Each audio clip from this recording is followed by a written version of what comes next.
Destroyed your presentation. You're on a different slide.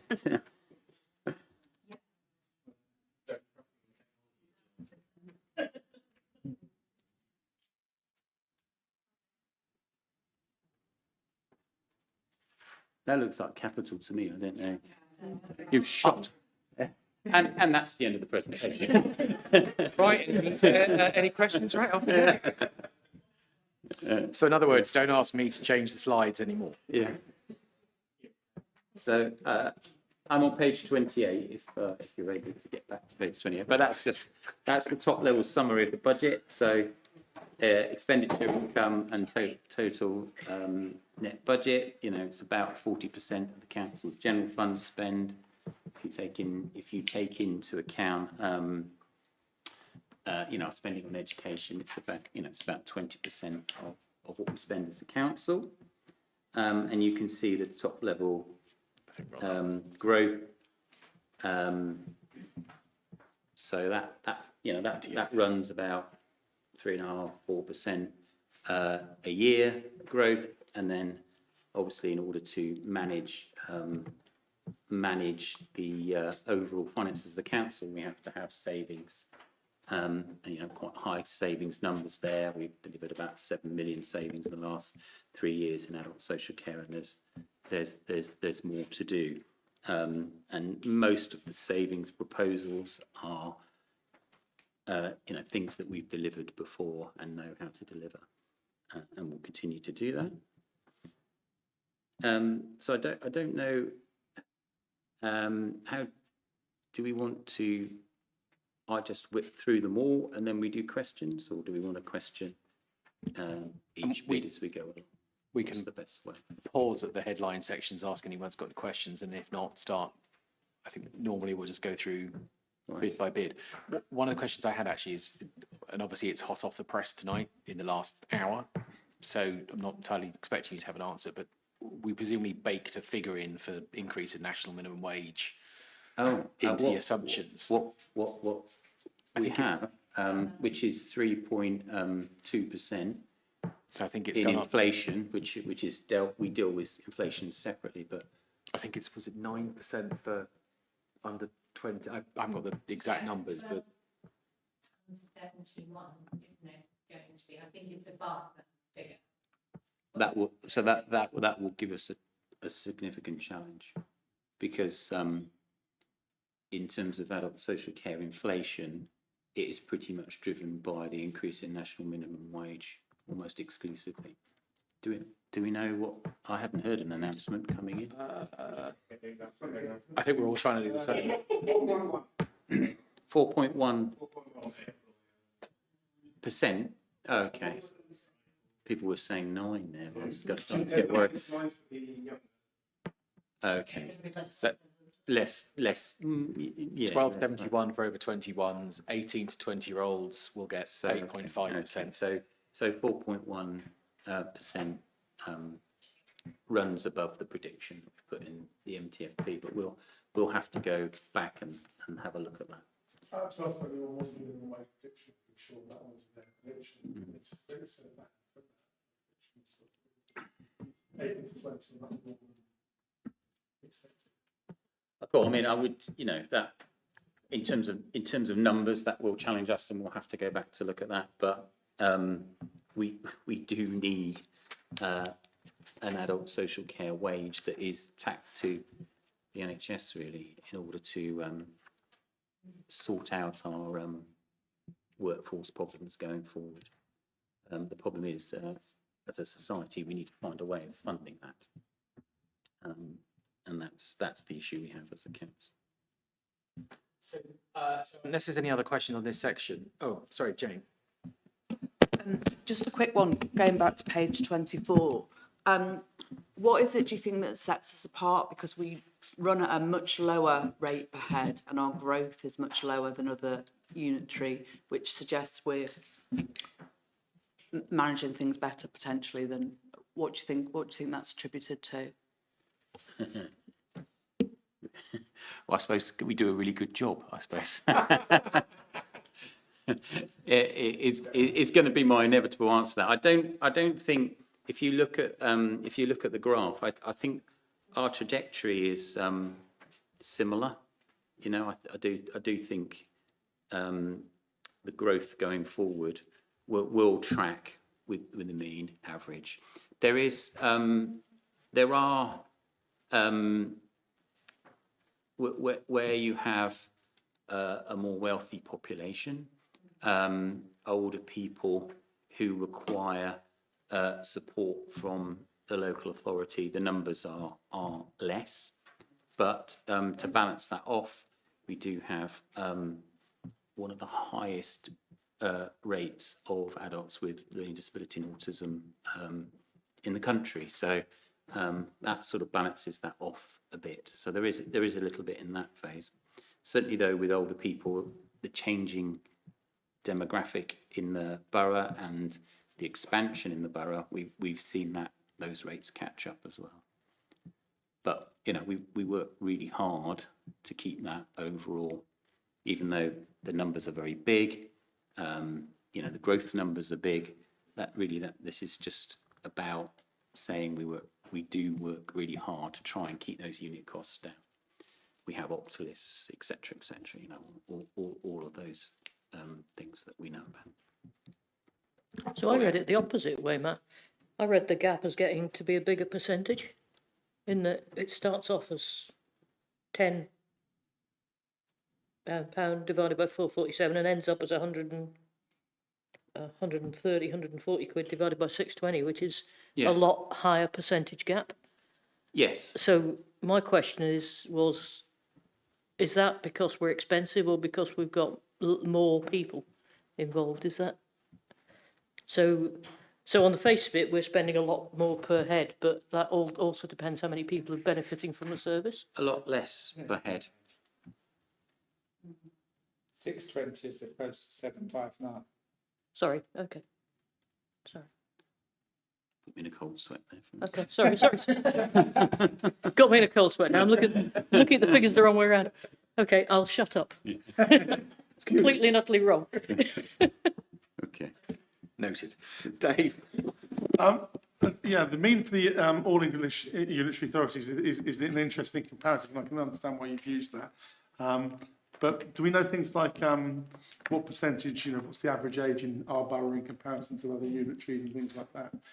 Other demographics linked with that, because that would give us a better basis to compare. Do you know what I mean? Yeah, I mean, I could probably, you know, I could give you hundreds and hundreds of pages of benchmarking. We do an awful lot of that. This was just, it's supposed to just give an illustration that we do control our spend in this area, but you know, in you know, you southeast, which doesn't include London, we're in southeast region. You know, it's the same kind of picture. You know, Okay. so you know, without doing a whole evening on benchmarking and different bits of the care sector, you know, it's a bit difficult, but we do an awful lot of benchmarking. Okay. Costs. Yeah. Sorry, do you think it's Optilists that have delivered quite a lot of this? Is it flicked at 2016-17? I think. The what? Sorry. Sorry, the up to 2016-17 we were higher cost than the mean, and after 2016-17 we were lower. Yes. Sorry, 15-16. Yeah. So 16-17 was when it changed. Yeah. And you when did Optilists come in? I don't. 2011. Okay. But we've expanded the use of Optilists, so I think that's part. You know, it's part of how we manage costs in a market locally.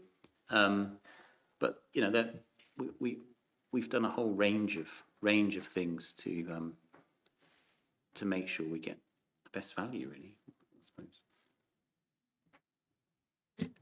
So I would suggest then at this point we stick with adult social care, and if we then jump into the varying, so I think I flicked to page 47, so that's ASCR1, and then just if we go through it, if there's any questions on each of those revenue ones, then we'll do the capital, and then we'll go back to children's services, and we'll do the same for revenue and the same for capital. So just keep them in blocks together.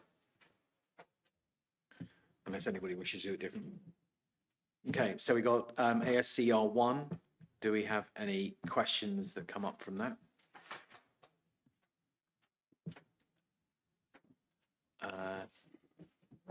Mary Louise. Thank you. I always get a bit nervous when the term demand management, I know what it is meant to do, but you also know what it sounds like to the people, the consumers, if you like, or potential consumers. And so I was wondering, quite a few items are about, building our capacity to do these things. I'm just interested in what you feel, what capacities will we have as a council after this expenditure that we don't have now from this item? Because it is, it's quite, it's not contentious, but it's like not particularly well understood, I think, from many residents and many potential users of services. Yeah, I think you're right to raise that. So, demand management maybe not a great term, but really what that's about is about making sure people are as independent as possible, and that we are making sure we don't put in too much care, leave it in too long, that we are helping people use all aids, adaptations. We have a tech team that try and keep people as independent as possible. So quite often a kind of social care system will coalesce around someone in a crisis situation, and if you're not careful, you put in a lot of care then, and then move on to the next person, but don't do the bit where you go back and maximise that independence. So we've got good at that, I think, over the years. That's why that saving level is in there, but those saving levels are high. And one person's increased independence is another person's, you're taking away care that I had before. Yeah, and so on and so forth, So I wouldn't want to, wash over that at all. But we do have a lot of VCS support out there, and we invest in prevention and the voluntary sector, to cover off some of that. So. Moving on, ASCR 2 on page 48.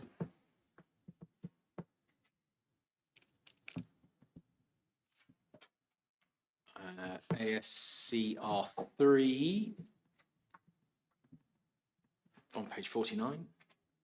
Downside of using a laptop.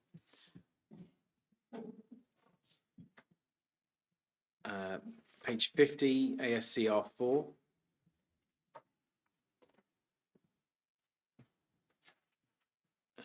And 51, R5. Pauline. Thanks. I remember a conversation maybe a year ago about money that hadn't been paid to us from the Integrated Care Board. Is that sorted out now? Or is this what this is about? This is sorting it out. Yes, I suppose is the right, the right term there. How confident are you? I'm confident in that. Both children and adults have made big strides in that area. Good. Okay. And we've worked very hard with health partners to maximise that income for residents, and therefore not leave the bill for that care and support with the council. Mm-hmm. I am worried. You saw in the risks I put NHS changes, that as more financial pressures are put on our NHS colleagues, that might dry up, and that might become more difficult. So I'm both confident and worried. So they're still getting significantly more funding, aren't they? It's just that they're trying to get rid of some of the overhead. Is the overhead something that helps you get the money? Is that the problem? Well, yes, definitely. Certainly, the specific functions around continuing healthcare funding, joint funding, Section 117 funding in the mental health space. I know there's a lot of tech talk, that's quite technical, but those functions are the very ones that we're worried the staff in ICBs won't be around going forward, or there will be some disruption in. So that's a particular issue, and I think some of the other issue is around the additional money for the NHS and where that's going. Is that going into waiting lists rather than funding these sorts of care packages in the community? Yeah, because if you put it in the right place, it actually saves them money. Yeah. Maybe they don't get that. Okay, thank you. Prue, I see your hands up.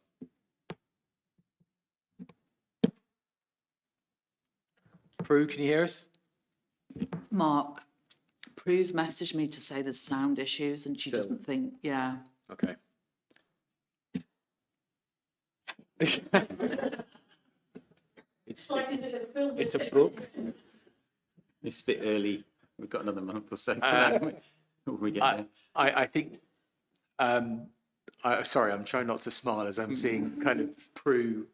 What was it? I'm sorry. No, I haven't. Not I'm sorry. I haven't a clue. Prue, can you hear? You can't hear us at all. No, I'm saying that because she can't hear us, so she can't tell us if she can't hear us. Yeah. No. Goalposts. I think we'll just have to continue on. Prue, was that the? Did the sound come back? I think it's coming and going. But we are being recorded, aren't we? Jane, does She says the sound is very intermittent and you can't hear us online at all, so I won't be able to say anything, much as she's trying to. okay? Unless she wants to try and relay a message through you to read out, which might be problematic, but Yeah, I'll message her. great. I love technology. I'm just going to, right, okay, so we'll come back to Prue's comment by proxy in a minute. Anything else on that point? If not, we'll just keep moving forward and then we'll come back. I thought last meetings was complicated enough. Prue is now resorting to holding up pieces of paper online.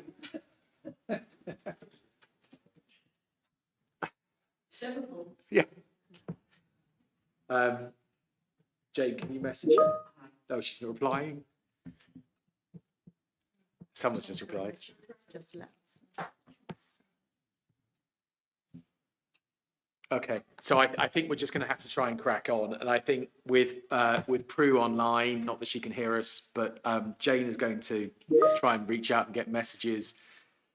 This is going to be one of those interesting ones. So we might end up jumping back as we kind of get the questions coming in. And in the meantime, maybe we need to go to facilities to look at the tech for the next meeting again.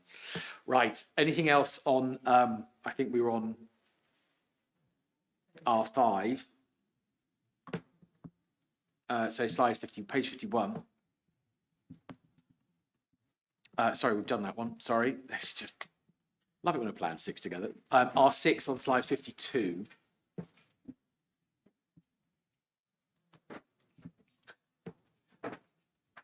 R7 on page 53.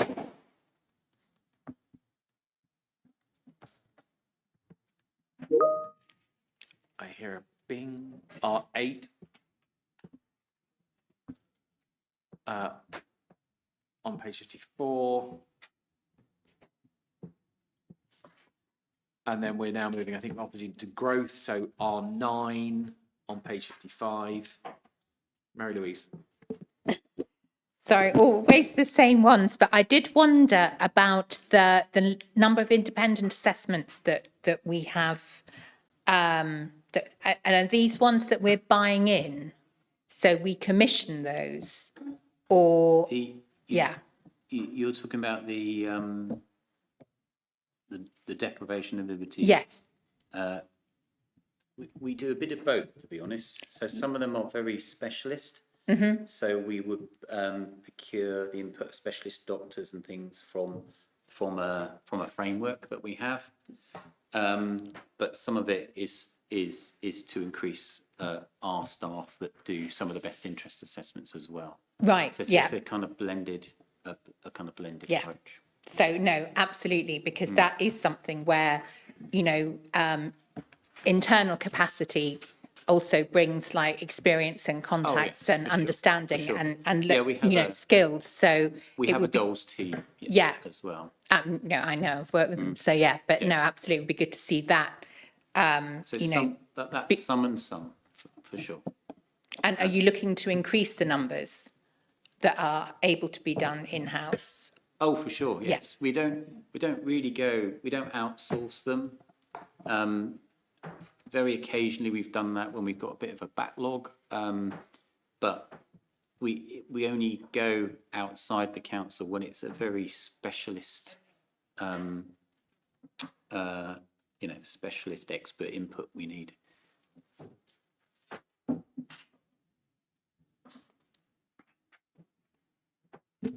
Next are 10, so community deprivation. Catherine. Yeah, sorry, I've got a little question. I don't know what JLT stands for or is. What, and why would you know that? So I don't know how that's, I'm sorry that that's joint legal team. So it's we have across Berkshire for social care, adult social care and children's, we share a joint legal team. So yeah, hence JLT. Thank you. Moving on, R11 on like page 57.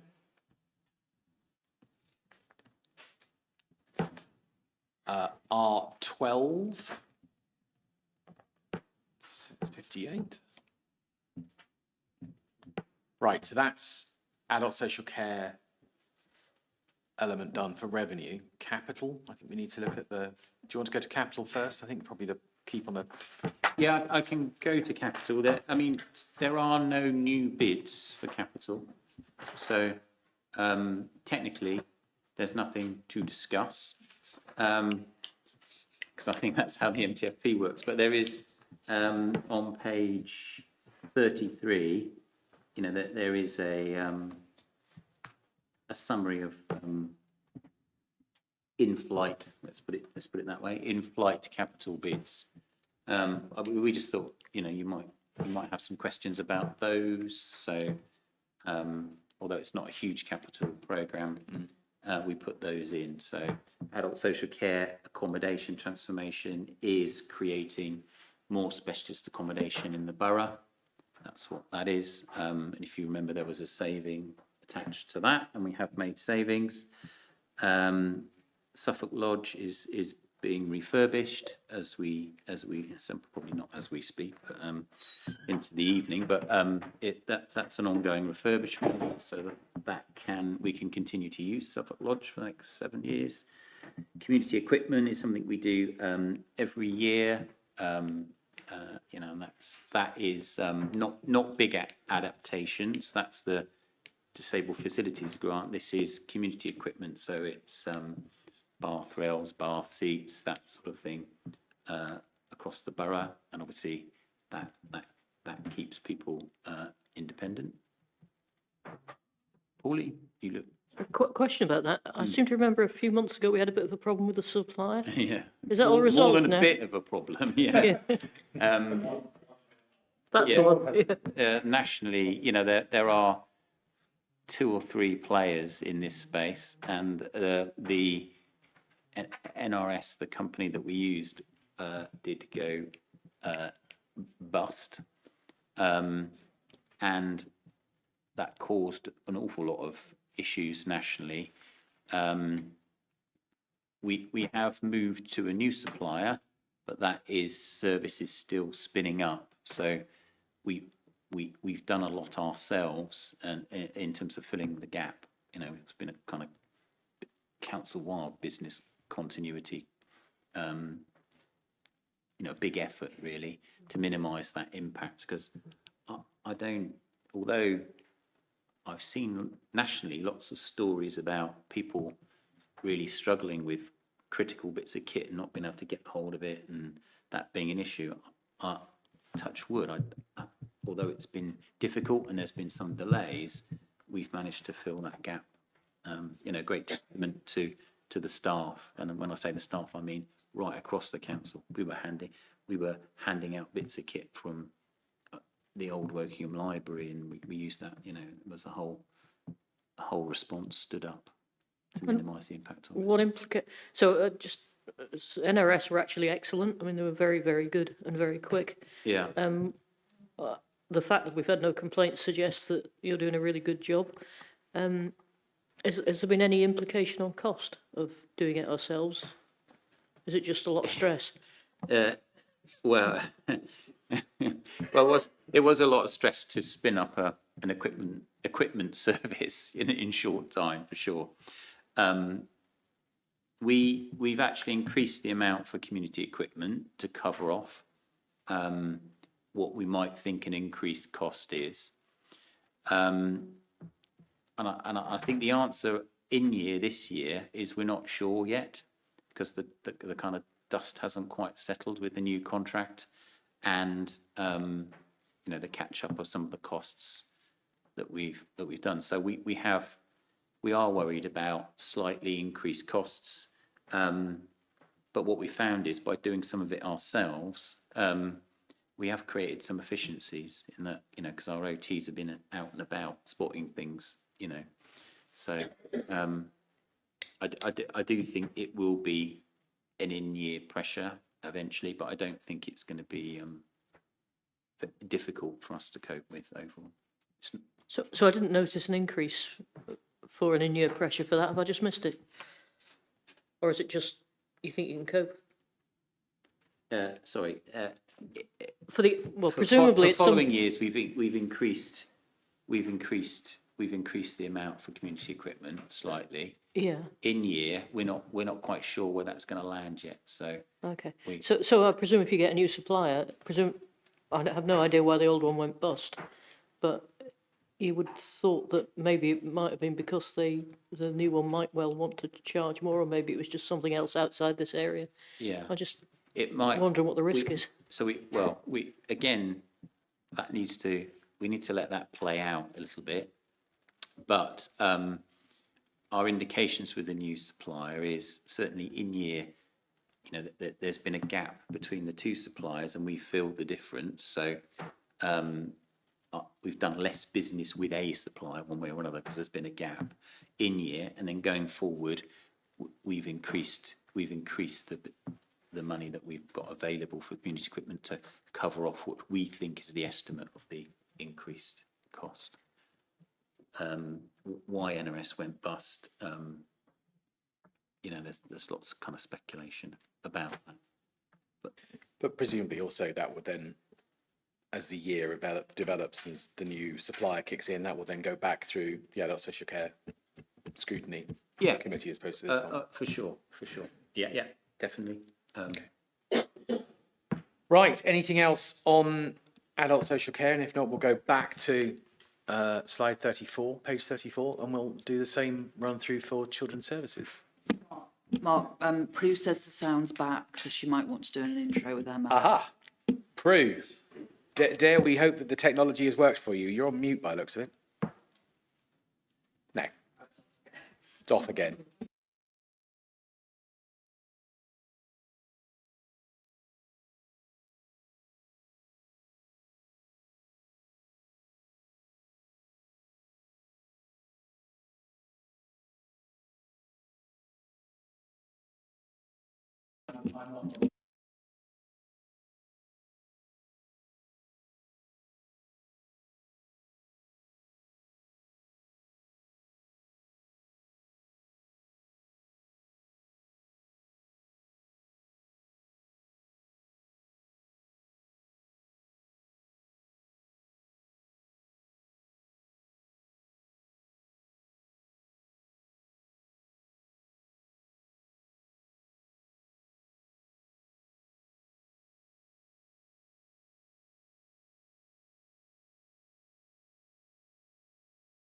No, I think Imogen's having problems as well. So I think it's all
I have some tin cans and some string in the car. We could try that. Yeah, I was going to say that needs to go down to Bournemouth. Yeah. Shoot something. Yeah. Oh, right, Emma, Thank you, Chair. follow that. So I think we're back on slide 34, 35. Yes. Yeah, so Right. many of the same risks are shared between adults and children's, and you'll see that from some of the slides. But just to outline, so the market for children's social workers and oh, okay, and send caseworkers. Members will be aware that children's services is the most highly regulated part of the council. We have specific over 300 plus legal duties that we have to comply with, and that includes having workers of certain qualifications. Yeah, we can hear you. Just got the commentary. Okay. And for SEND caseworkers, we are there are a number of significant reforms and transformations that we are being required and mandated, legally mandated through new government direction, and colleagues will be aware of the Children's Wellbeing and Schools Bill that is going through. And I think to reflect on Councillor Jorgensen's earlier comment, some of the bids reflect some of the need to stop doing what we have been doing and then start doing something else in its place. And these are probably the most significant national reforms in a generation in terms of children's social care in particular. And we are awaiting the deferred SEND white paper, which understanding will come out in the new year, and awaiting kind of the impact that that will have. But the Families First programme, the policy paper came out last November, and we've been kind of progressing with that and the planning, but we're still not clear on how that is going to be funded. But yet we have to get ready and are being tracked by the DfE in terms of implementing them from April of next year. So so what you'll see is a lot of churn and change underneath as we are trying to kind of transform and change and make best use of the resource that we have, but overall there is a request, and it nets off in terms of a request for overall growth in relation to children's services. We are seeing there's been significant investment over the last couple of years, in particular, in relation to transitional accommodation for our care leavers. But that is kind of one of the stepping stones that we've done very well. The next stepping stone that we need to develop is their access to housing in the longer term in terms of permanent housing. And we are seeing increasing need and complexity in the types of issues that are presenting and the way in which we need to respond. And you'll see later on in the presentation one example where we have seen a 68% increase in terms of children subject to a child protection plan. And that is being seen regionally and nationally. That's not just unique to Wokingham. Similar kind of risks, a huge amount of work has been undertaken in terms of working with our NHS colleagues to secure income, to support children's placements and better meet their needs. But at a time of flux and change, particularly within the ICB, that is not without its risks. We've also seen kind of increased levels of litigation required to support children's services, not just within children's social care, but also education and SEND. And that has placed historically some kind of one-off pressures, and we have been looking through our safety valve programme, but also through some of the reforms and investing in different areas to try and see whether we can do something different. And early signs are that that is potentially kind of a potential place of savings for us, but we need to acknowledge some of the pressures there. In terms of the safety valve equalisation fund, so that was the 1% that was kind of put into as part of our safety valve agreement, with fairer funding, with some of the pressures more broadly within the council. There is some real challenges in terms of whether actually we can afford to continue to do that. Obviously, it's part of our agreement. We're in conversation with the DfE, but that is kind of a pressure. And we are this year in the window for 2 Ofsted inspections. So the largest ones in terms of the area SEND inspection, which we anticipate may come first, and our ILACs, so of children's social care. The last time we were inspected in terms of our SEND system, we were made subject to a written statement of action, so that was in 2019, and we have been inadequate and requires improvement in our children's social care services for about the last 20 years. So what we are doing is, in terms of the reforms, is trying to wrap in a lot of the improvement activity that's required, both within the SEND system and within children's social care, into our approach to the reforms. Very much they're about trying to shift the balance of the system to a more preventative focus, preventing children and families' needs from escalating through to higher cost services, but crucially not waiting for bad stuff to happen before we act to and make our offer of support. And there is an interrelationship between the revenue spend and particularly the high needs capital investment that's required in terms of SEND provision and meeting our sufficiency duties in relation to children's educational provision, which the reforms in terms of children with additional needs came in 2014. Wokingham saw approximately, I think it was a sort of a 94.3% increase between 2018 and 2023 in terms of the numbers of children who have EHCPs. And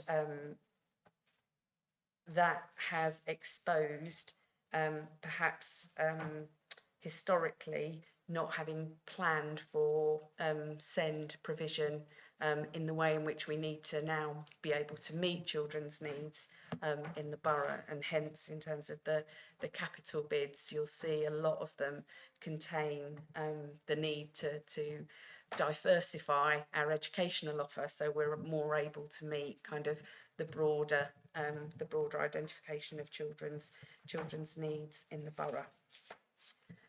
In terms of sort of the demand trends, similar to adults, you can see that kind of year on year we've experienced overall increases, and this is in terms of the type of work that that is being referred into children's social care, and children who require a safeguarding response. And typically what we're seeing is that children are staying longer with our services in terms of addressing that complexity of need. And we are working as part of the reforms, thinking about the delivery of our family hubs, linking that in terms of our Marmot Borough to really be able to deliver interventions in a non-shaming, non-judgmental, easily accessible way within the local community that should not then or prevent the need for a referral into children's social care.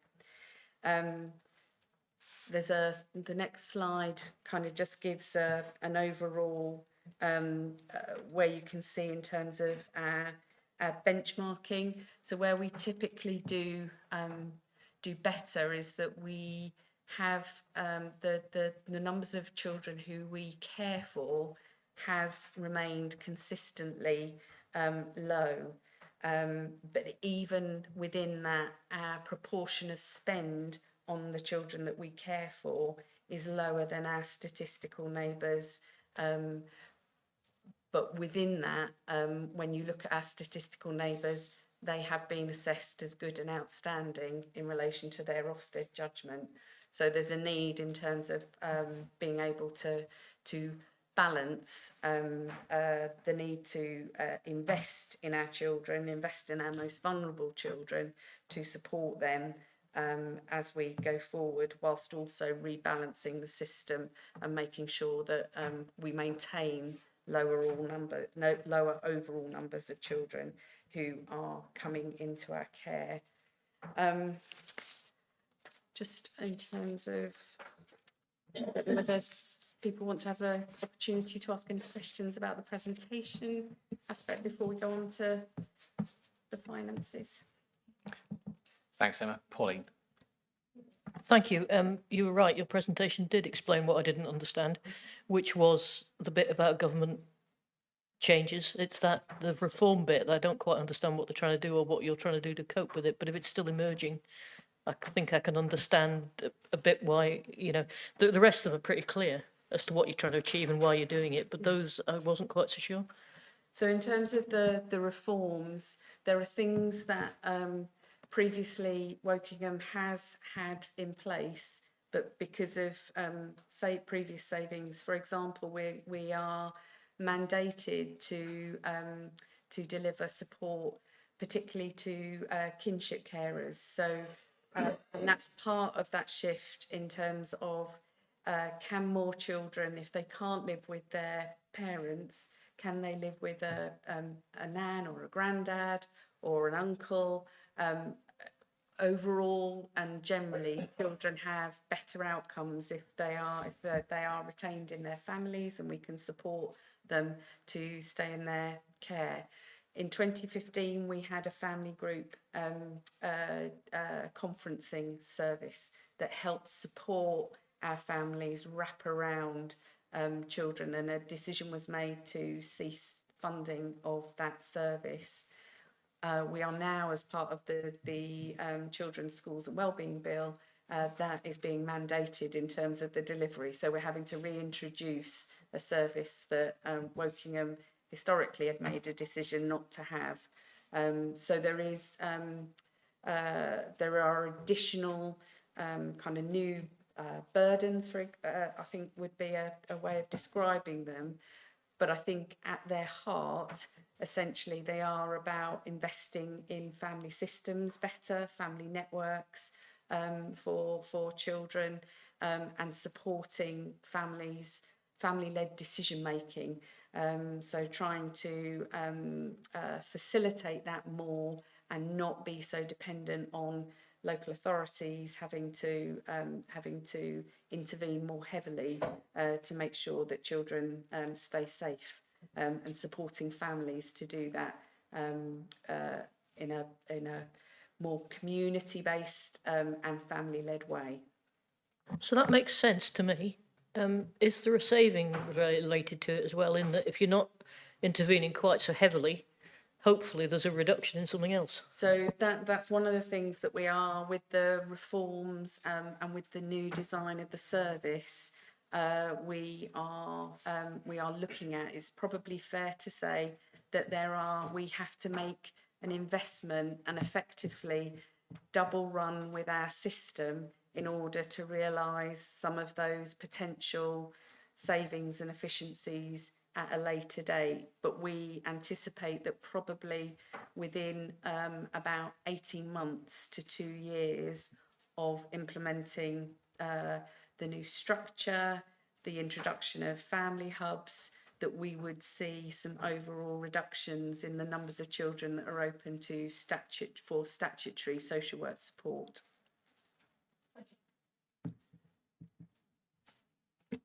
Okay. Right. If we're starting on the savings element, obviously the two items which are considerably linked in here are the savings and the growth in home to school transport. So maybe we'll take those two together. But we'll start with R1.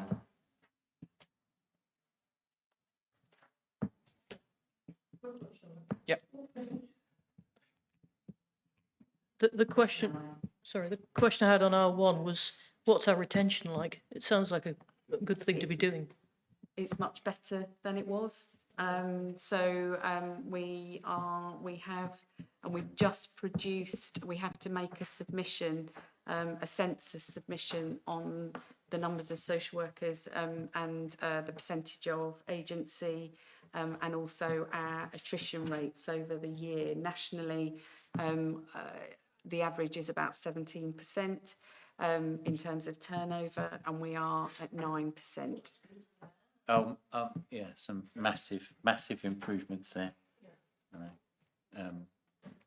We've also had some success in converting locums to come and commit to working with us. I think I have to caveat that with, I've just been talking about the reforms, changes to structure. So we know that at times of change that can kind of unsettle and be disruptive.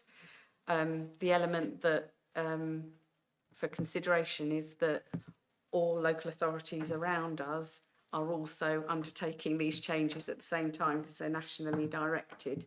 So we've been doing a lot of engagement with our service. We know it's not just about the financial offer in terms of salaries. It's about how people are effectively supervised, how they're supported, how we can get a good work-life balance, how they get access to good training and development.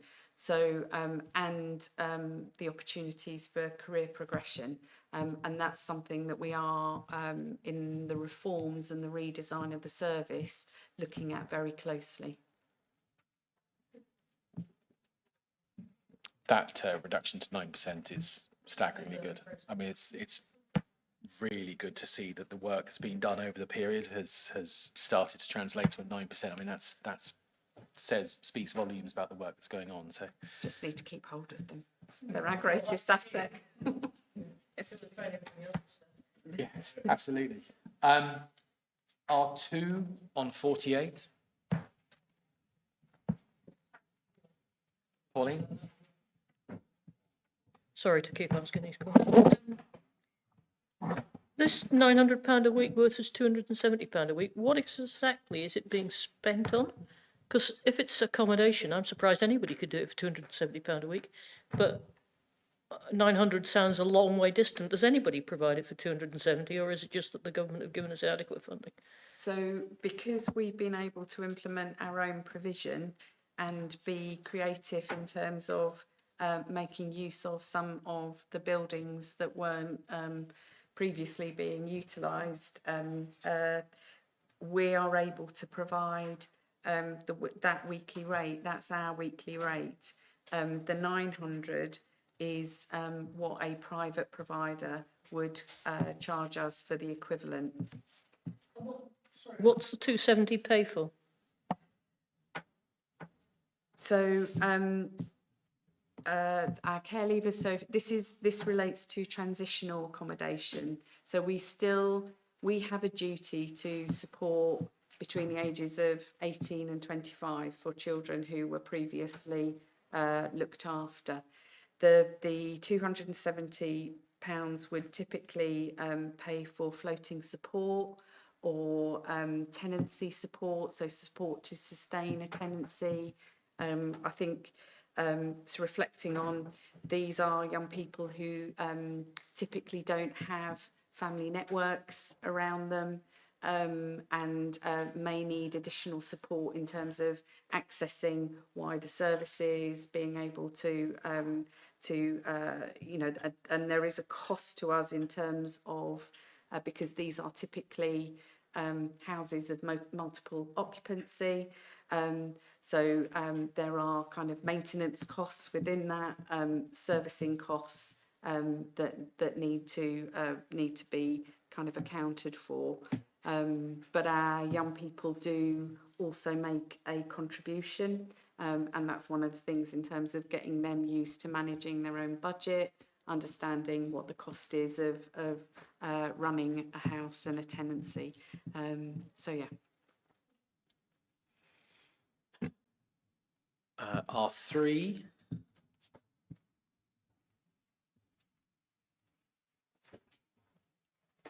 R4.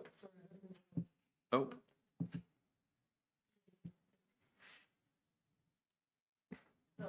No. R4. Oh, I'm sorry, Andrew. Apologies.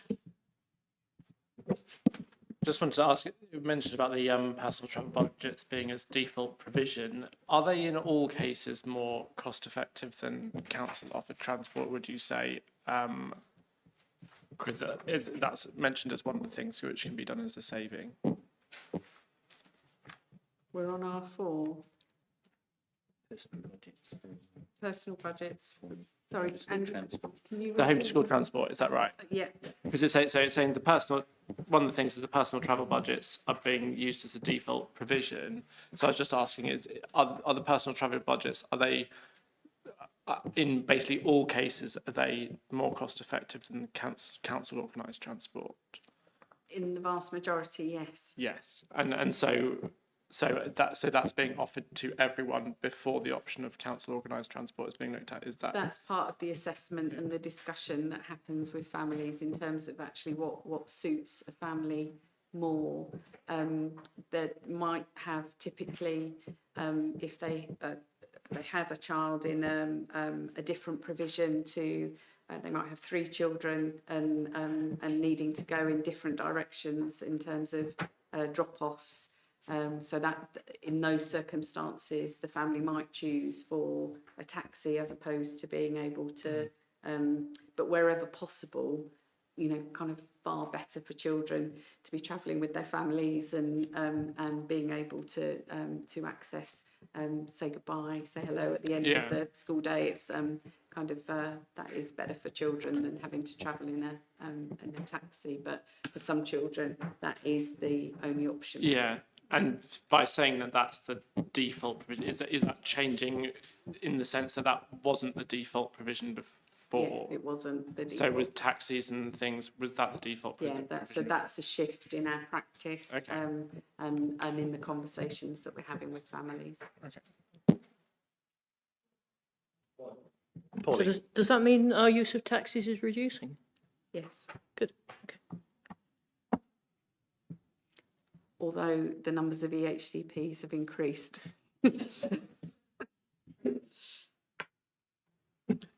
Anything else on R4? Nope. Okay, moving on. We move to R5 on page 67.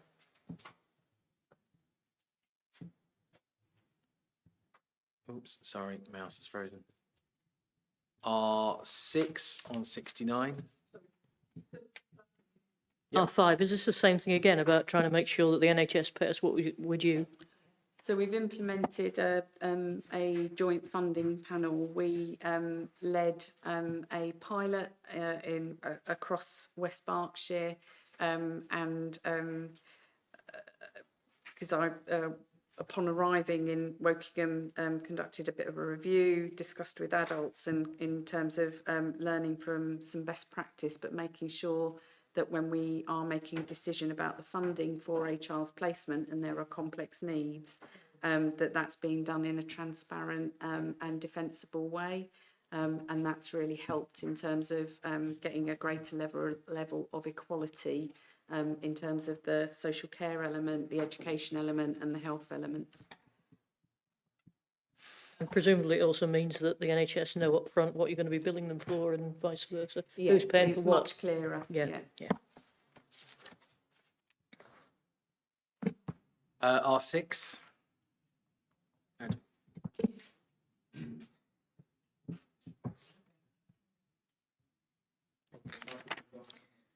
Yes. Good. Sorry.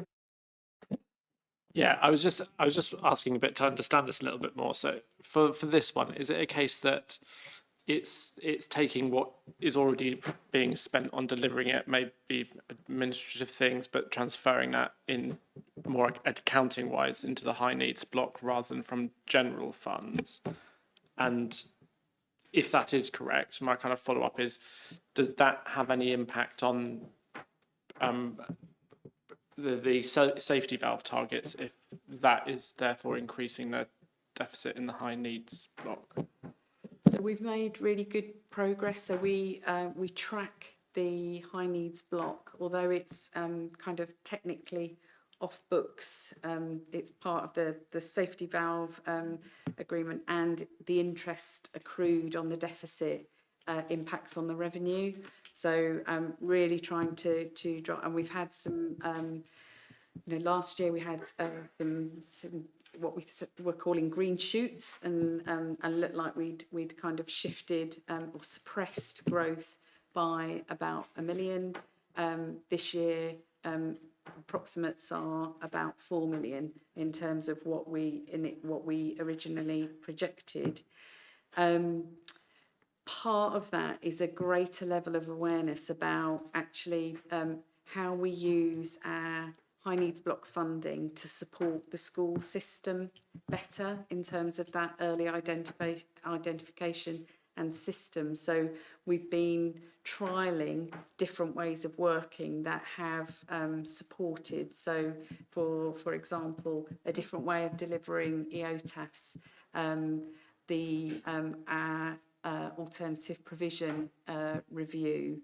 And so thinking about actually what legally can we badge in relation to that system support, so that we can kind of do more of that and bake that in terms of being able to it's kind of a spend to save argument that helps the system, the school system, our education system, manage that overall better. And that relationship between us as local authority in terms of that legal responsibility and the duties and the costs that accrue with our schools' ability to access outreach support and support for children that helps maintain children within their education setting, mainstream setting or otherwise. So it's not a kind of a siphoning off. This is about thinking about kind of some of the roles that we have that are delivering and supporting delivering those broader savings within the DSG and the high needs block. So is it essentially, rather than a massive service change, more of a kind of accounting change in just how we're accounting for the things that officers are doing? We're saying actually, rather than just being a general children's services officer, actually your work is primarily doing high needs block things, and we're putting it under that. Yeah. Yeah. Okay.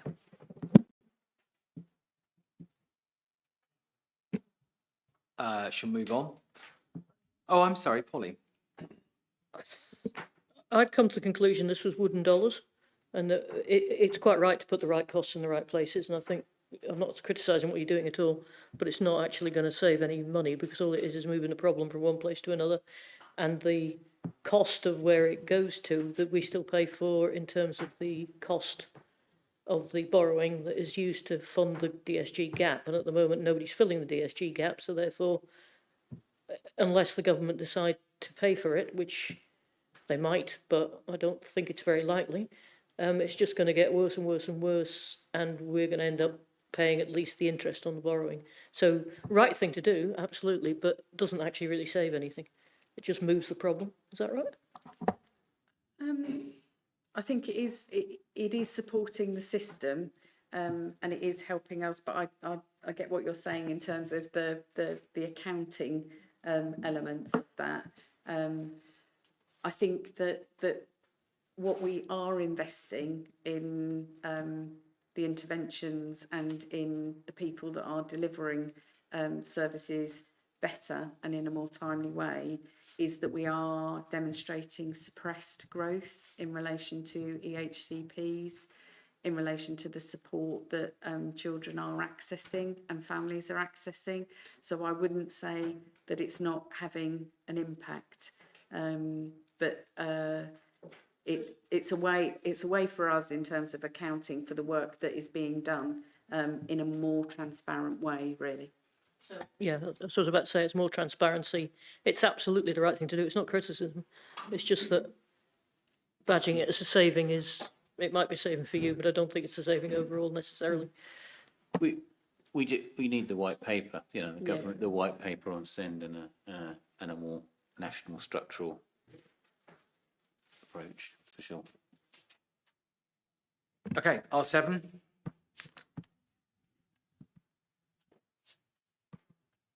R8.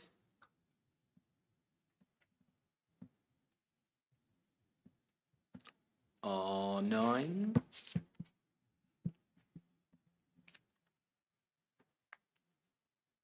R10. Oh, yep. Sorry about this. R9. Why is there such a big difference between such a big increase in year 2? So we went up by 378, then we're going up by 470, and then we're going back to going up by 290. I just wondered why it was a humpy shape. This is mapped against our sufficiency needs analysis, so it's reflective of the children that we anticipate will be in the system and requiring a service at that point. So I think fair to say that the home to school transport budget and savings, there's a degree of volatility in relation to that, and some of it is reflective, I think, of the conversation that was having in respect of Councillor Gray's question earlier, where we can negotiate. So it might not be such an expensive, but we have to anticipate that some of those parents may choose to have the more expensive way of delivering home to school transport journey, and then it's for us to negotiate. But this is reflective of the numbers of children that we anticipate may be in that cohort that will require. So it's individually based on individual people? So it's the okay. Overall analysis, in the same way that we do in terms of children we care for and our care leavers. Much better data, I think, than So would this be, oh, it's great to see that we're using that more granular. Yeah, it's great to see the better use data. Is that then, for year two, is that middle case, worst case? So we're planning for what we think, It's kind of middle case. kind of middle case. Fair enough. Okay. We'll keep Andrew, sorry. Andy. Sorry, I was just going to ask about this one. In terms of the projections for year two and year three, because obviously we've got growth and savings based against quite a similar thing, is that the savings are obviously based against some of the things we're doing to kind of, make the service, I guess, more efficient and things like that. Is the growth here based on what would be doing if we did things normally, and the savings are the mitigations against that? So the growth here isn't taking into account the mitigations put in the savings? So my understanding is that the mitigations are built in alongside overall numbers in terms of projections. There are some things that we have to kind of build in terms of potential inflationary costs in terms of fuel. And so there are those, it's made up of different elements, but the mitigations will have been baked in. Okay.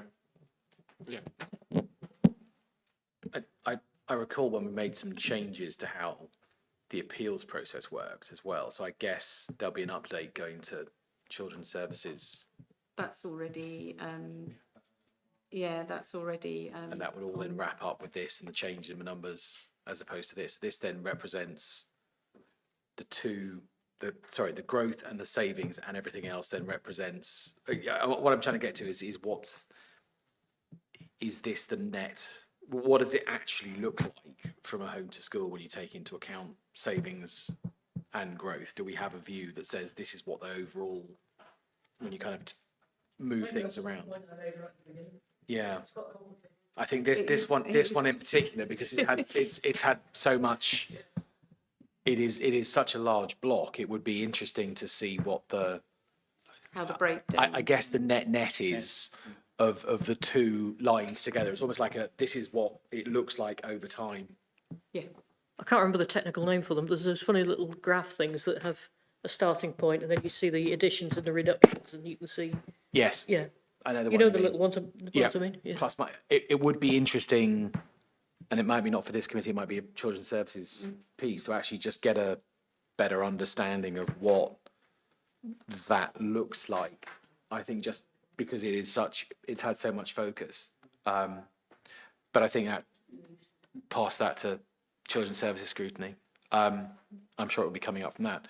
Shall we keep moving forward in time to R10 before we get to the capital bids? And then we are moving to R11. So I'm on page 75.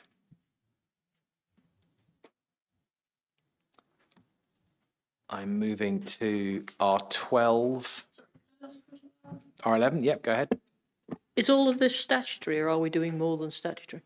This is statutory. We're not yet covering statutory. Nothing extra. No, but it's a different way of delivering, and potentially may impact.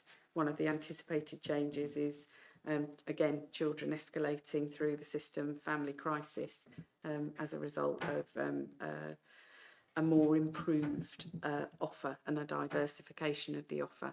But it is a statutory duty that we provide short breaks. Yeah, the reason I'm asking is I used to do fundraising for, is it Tomorrow's People? I can't remember, through a charity that we were involved in, and they were providing this sort of service, I think, through charitable mechanisms rather than through government funding.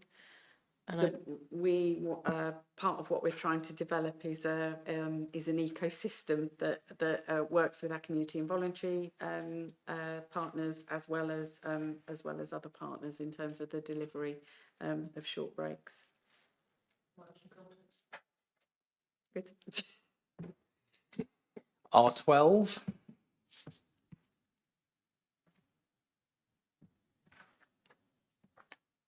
Yeah. Go ahead. How many are we talking about? In terms of young people who are seeking safety through asylum. So currently we have 32 young people in our care, but it has been as high this year in terms of up to 47, and that's a mixture of children who arrive in Borough through the National Transfer Scheme, but also in terms of the asylum seeking hotel.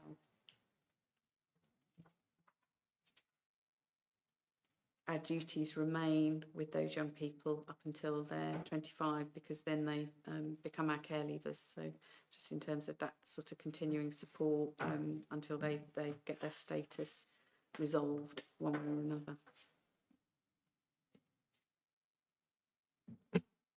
R13, page 79.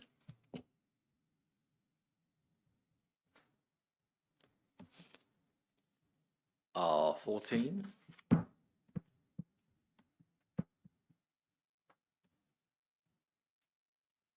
we're going to go to R15 on 83.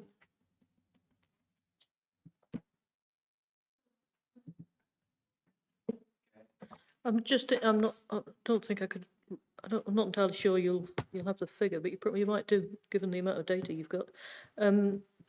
This looks like extra people to me, is that right? So is there a, R15? yeah. Yeah. So is there a benchmark in terms of salary costs versus demand? Is the department growing in line with demand? Is it growing higher than demand? Is it growing lower than demand? Is there some sort of data about to justify the level of staffing?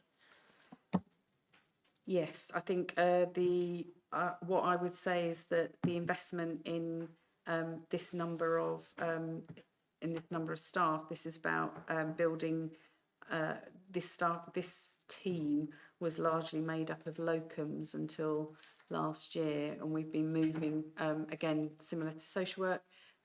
We are almost at 100% permanent in terms of and that means more consistency. We're seeing less complaints. We've reduced the numbers of complaints into corporate centre in terms of statutory complaints by 60%. So really that investment in a permanent leadership in relation to SEND, but we are, I wouldn't say that we are out of kilter with other local authorities in terms of what I know is in place.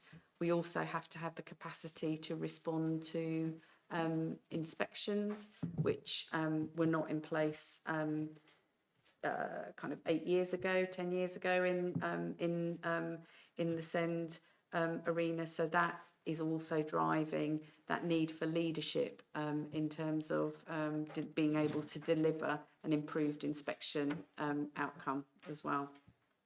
I don't think the description in there does you justice, actually, because it doesn't jump out to me that you're replacing interims or temporary consultancy or whatever with a permanent stable workforce, which is generally the better answer unless you've got short-term demand. It doesn't make that case. No, I agree. I think it undercalls the impact of. Yeah, right. We're going to keep moving through a lot. Sorry, Dave. Yeah, just a quick one. Obviously, the HCPs are growing every year. They're increasing, and there's certainly a suggestion that the government may look to raise the bar on what's happening with that. I'm not commenting on whether that's a good thing or a bad thing, but if they do raise the bar, obviously that could impact what sort of contingencies you're putting in place for that. So I think from what we will understand, so the need will still be there, whether it may be higher or lower. So what you might need, or we might need less of, is more statutory casework officers, because there's a fewer number of children who But as a system, one of the suggestions is that it's how those children will still need a plan, they will still need support. But what they might not need is something that's called an EHCP. So you within schools prior to an EHCP, within the education system, there's an SEN support plan that's implemented, and it might be that more children have an SEN support plan and less children in there, but some of those children will still need more specialist provision. They will still need their needs being met at earlier points. And some of the work that we are doing, so we're undertaking some Pan Berkshire transformation work in relation to neurodiversity and better supporting the system in being able to respond, and crucially as schools being able to make reasonable adjustments, because that's one of the concerns that might be driving more parents to feel that they need to have a legally mandated plan in place in order for what you and I might think are perfectly reasonable adjustments for a school to be making. So there's kind of lots of incentives that perhaps are not working in the right way in terms of being able to give people the permission to actually respond to children's needs who might need something different from what their classmate sat alongside them is needing. Probably could debate for hours about whether that requires a statutory plan or not.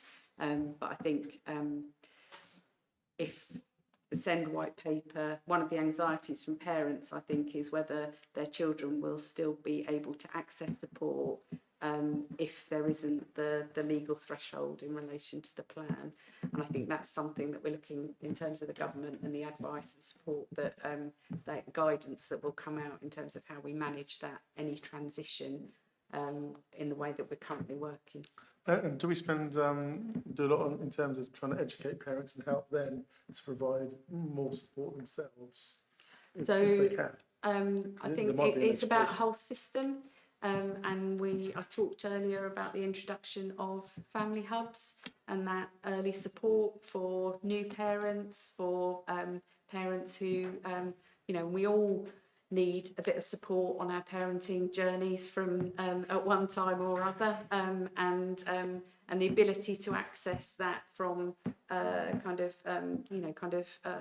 professionals and multidisciplinary team early might, we think, avoid that need for escalation and be able to give that parent support and advice at an earlier point. So it's a mix. It might be support for a professional that's advising a parent or a school, but really trying to work with that child in their context. So some of that might be about support for parents, some of that is for support for other professionals in terms of delivering tailored support for children that meets their needs.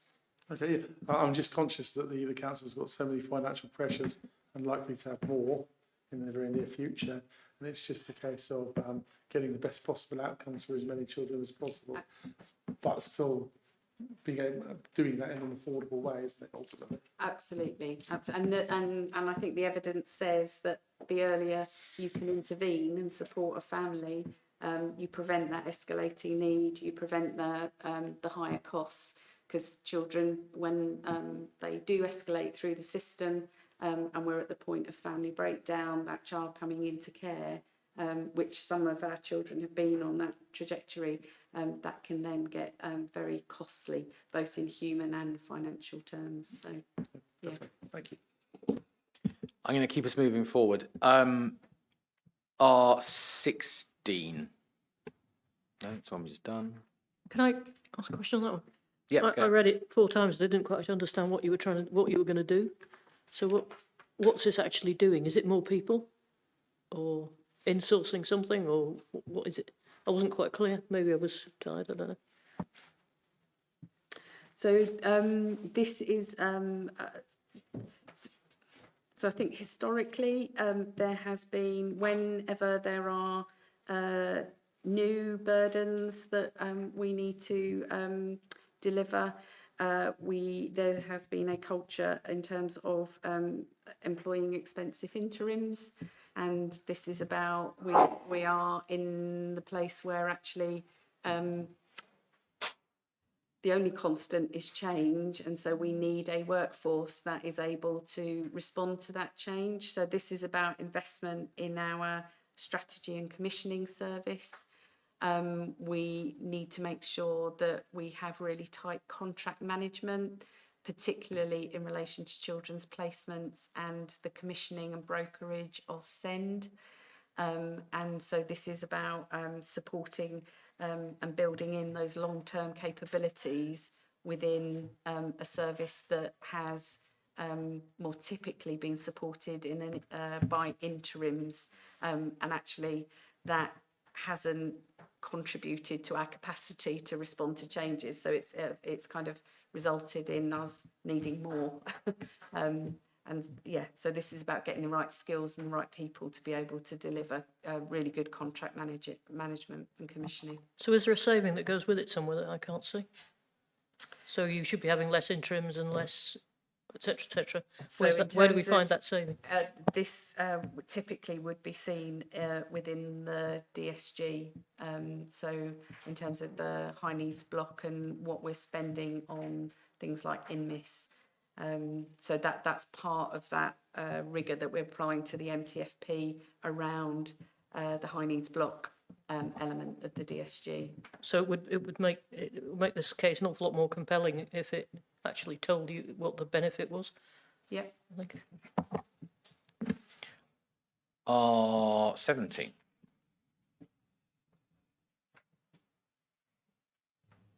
R8. Yep. Are there no ongoing costs to this IT system? Because I think you've only got 1 year. Sorry, cost, Bonnie, or can you say that again? Is it 135 grand a year that we're spending, or is it just one lot of 135 grand? No, these are ongoing costs. Okay. So it's a lease or something, is it? It's a licensing of that system.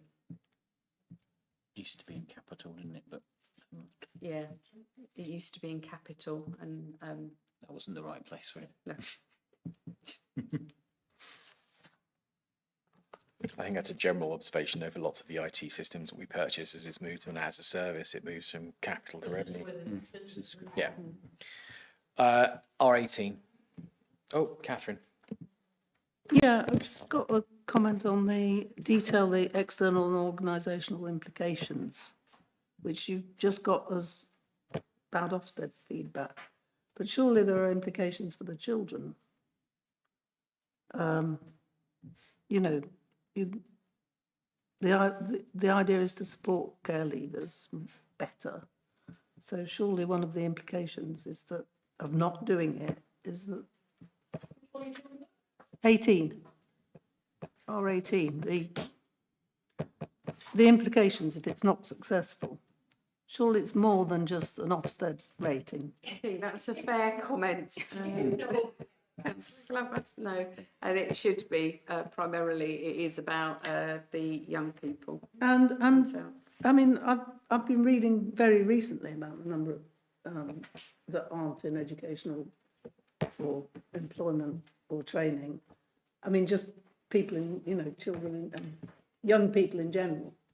So presumably that's part of it, to, you know, try and get them into It's one about of those that things. whole system support, really, in terms of that move for independence. And I think in recognition, particularly when we think about our local offer, so it's a statutory duty in terms of providing a broad offer to young people based upon their needs, but they don't have access to the bank of mum and dad in the same way that our own children do, and so there is an element of enabling them so that they don't, and some of the national statistics for care leavers are really difficult to consider in terms of, you know, kind of what happens with their own children when you look at different populations in terms of homelessness and mental health provision. So if we can get that support in early, we can, and we've got some really amazing case studies about young people who have been supported to come and work here in the council, so treating you know, kind of ourselves as a family business in terms of supporting that is really kind of helping our approach. But it is a broad-based offer because we have a broad base of need within our care leaving population. But you're absolutely right. The primary kind of implication is for the young people themselves. Thank you. Pauline? The thing that worried me about this one was the last sentence, which was care leavers who've not been granted leave to remain in this country due to their status not eligible for many aspects of the offer, which can leave them feeling excluded. I mean, firstly, if they haven't been given leave to remain, is that because they haven't finished the process? Yes. Not because they haven't left when they've been told to? No, it's not. Okay, no. Good, okay. And are you suggesting that you're going to give some offer to people who are not eligible to it, or is that just a comment? So they are eligible under Children Act duties and leaving care duties. So they are eligible for an offer and for support, and in many ways they need our support in terms of supporting that integration,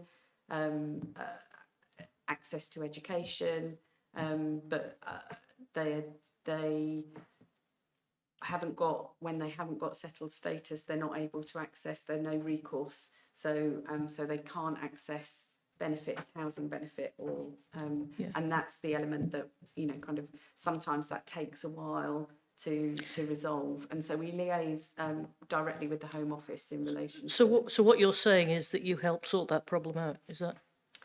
That's one of the things where we are supporting our young people through that process, and supporting them in some circumstances where leave to remain isn't granted.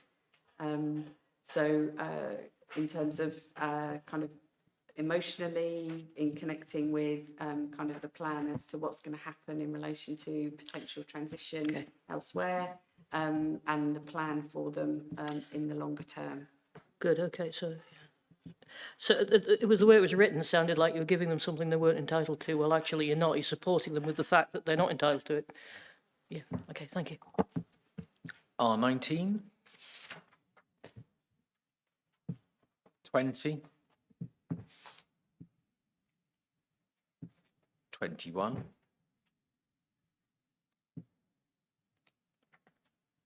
Yeah, these are the ones I didn't quite understand. Go on. So these are the ones I didn't quite understand how they all linked together or what they were trying to achieve. I think now that we are a little clearer and we're moving forward in terms of the reforms, we can perhaps deliver a more detailed briefing about what that what the change and transformation looks like in terms of the delivery of a coherent children's services system, which we are kind of, which is part of what these reforms are detailing.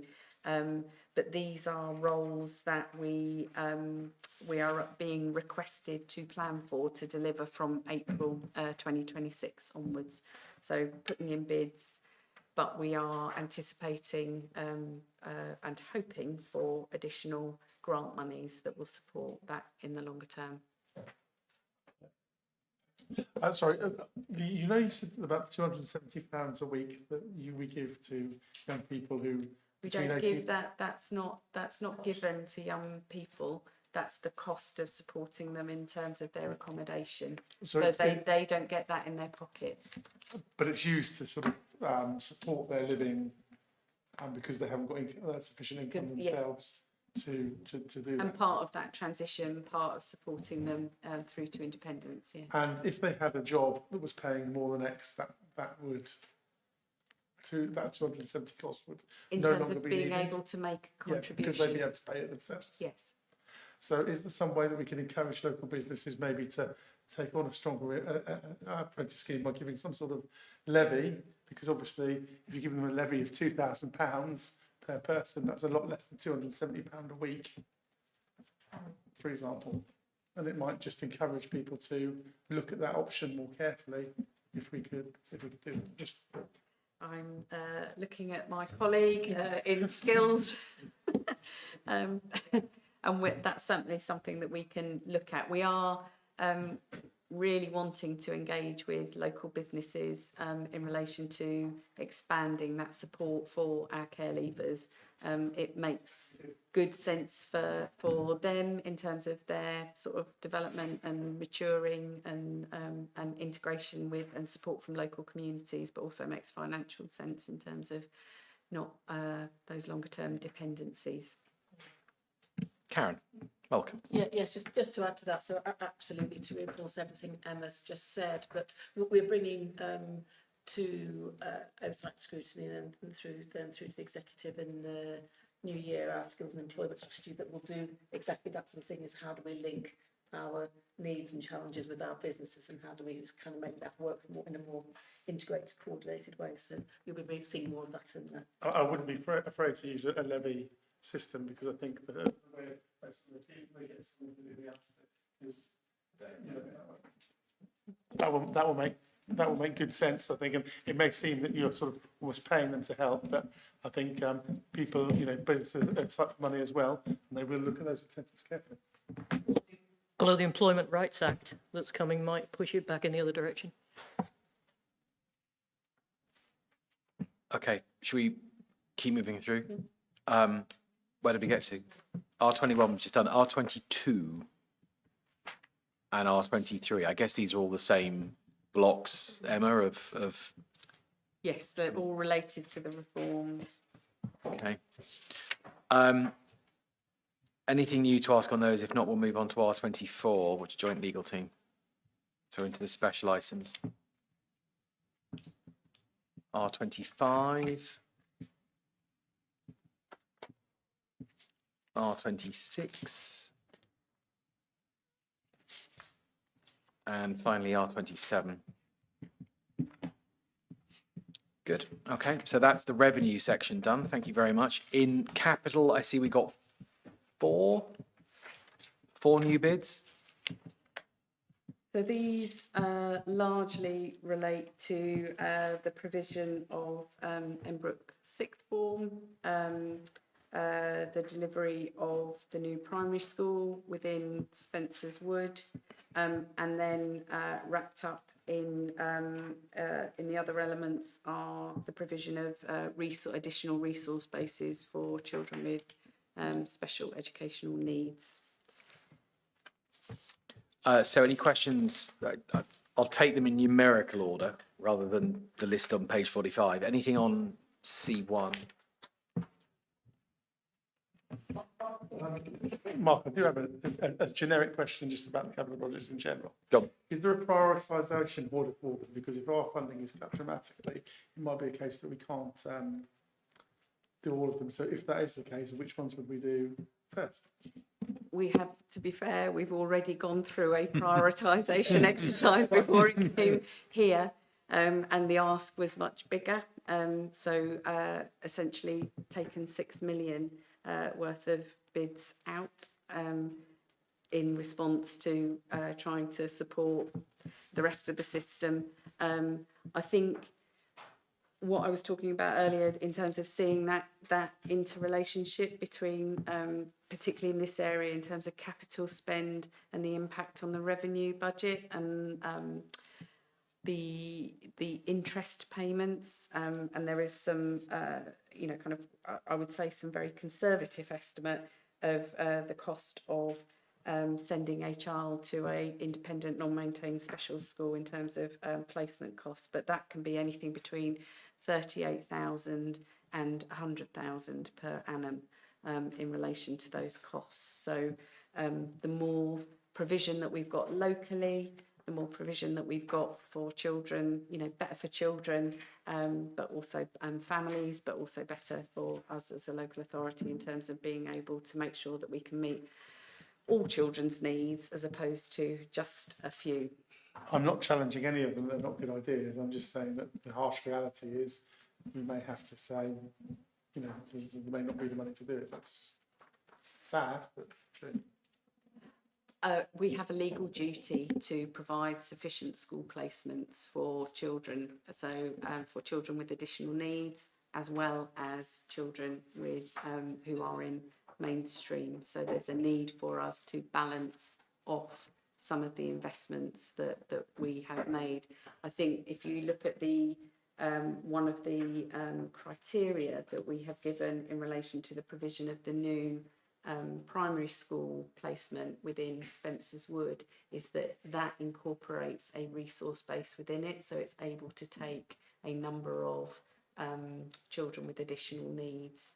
So we're not saying it's an either or, it's trying to integrate kind of that request and also at the same time get our primary school places in the right where we've got, you know, kind of over surplus and under surplus in terms of being able to shift alongside where local demographics are shifting. Yeah, okay. Pauline. Reminded me of something.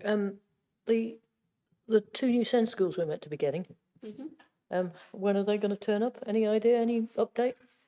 No, no updates. We continue with the feasibility. We are continue to be in conversation with the DFE. Every time we make our safety valve submission, we have undertaken, we state that need still remains. And every time that we make a kind of we've additionally this year for the first time undertaken a SEND sufficiency analysis that has been joined into our school organisation plan. That's been pulled into kind of one document, holistic document in terms of, and that evidences that continuing need for those special school places. So what's the excuse? Well, they got the money because they gave us the money in the first place. Let's just spend it on something else. I think there was kind of issues with the contractor, and certainly this was something that was kind of provision that was made available with the last government, and this government may have, as we'll find out in the provision of the SEND white paper, I anticipate, which is when we'll find out about whether we are going to get those special schools. But certainly the tone and the messaging from current government is very much about inclusion and inclusion in mainstream settings. And that might be right for some people, but it's not right for everybody, I think. And So, and that's what we've been able to evidence is that whilst we need to invest in mainstream provision, we still need more specialist provision because of the needs in our borough. so do the government, so when we're putting in SEND spaces in schools that are being built with Section 106 or SIL or whatever we're building them with, do the government give us any contribution to that? So we do get some SEND capital monies, and that's what we are mobilising in relation to the building of the resource bases that's supporting us with that. How much is that, and is it enough? It could never be enough, but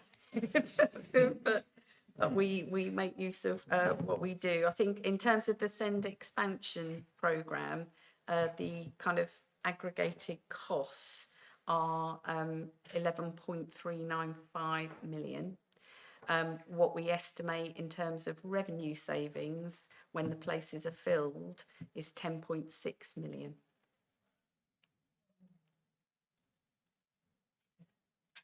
Sorry, just make sure I understand that. So the SEND expansion is going to cost 11.395 million, and who's paying for that?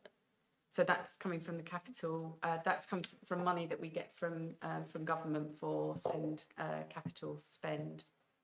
And that's for send capital spend in the schools, like these send hubs and that sort of stuff. Yeah. And you're saying the revenue saving is what? Revenue savings are 10.6 million per annum. I'm not sure I understand it. So if you have more children, in terms of the interest costs on the DSG, it's a cumulative total home to school transport costs, because children are closer to, they're not having to travel distances, they're not having to travel out of borough to receive their education. How much is the lack of these 2 send schools costing us every year?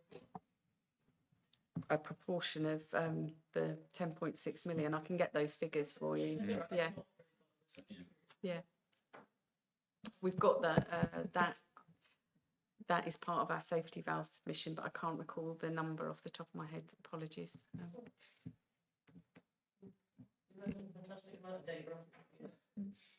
Very impressive. Andrew? Just want to ask, with all these bases and things which have been proposed in that, have the locations in schools all been confirmed for all of these, or is it just funding and then having to find where to put them after? I think some are more definite than others. So the primaries are clearer about where they're going to be. And I think we're in discussion with others in terms of firming those up, but for delivery over the course of the next 3 years.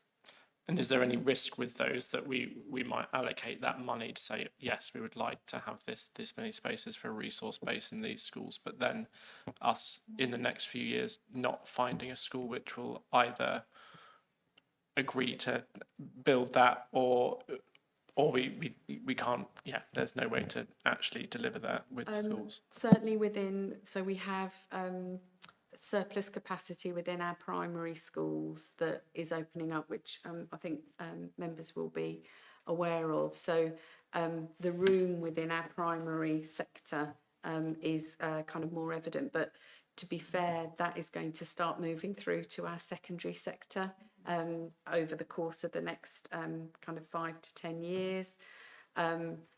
Additionally to that, Ofsted have provided some incentive to, because they are now grading schools on them being able to demonstrably evidence how they are meeting local community need. So I think Sir Martin Oliver from Ofsted says that schools need to serve the communities that they have, not the communities that they want.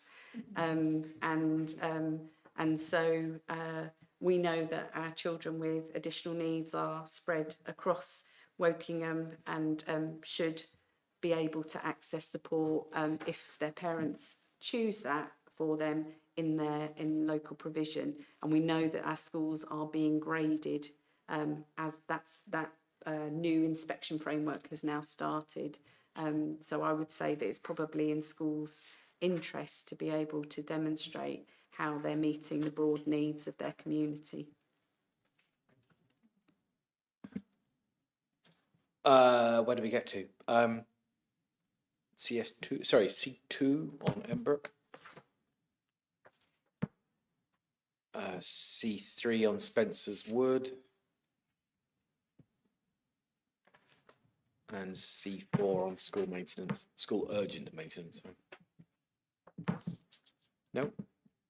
Okay, I think that's a full run through of adult children's services. Can I thank you both and for everyone that's taken part? Emma, can I just say thank you for the incredible recall of data? Sorry, Dave, go ahead. What do we do about whistleblowing for problems with, particularly with adult social care, but I suppose also with children, if people want to sort of raise concerns, and what's the method that we use for that?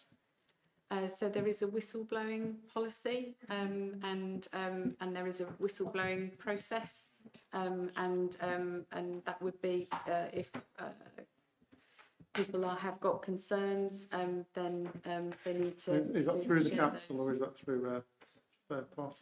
There are various different ways in which whistleblowing.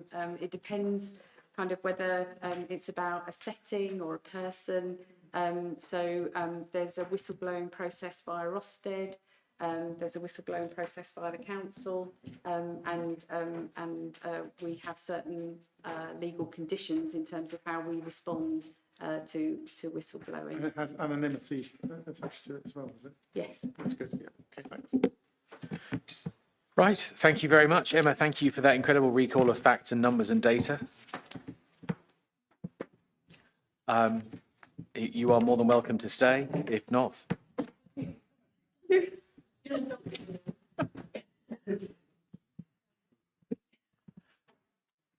Right, in which case we shall move on to the next item, which is the town centre strategy. Just give it a few seconds for musical chairs.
Right. Okay, I'm going to call us back.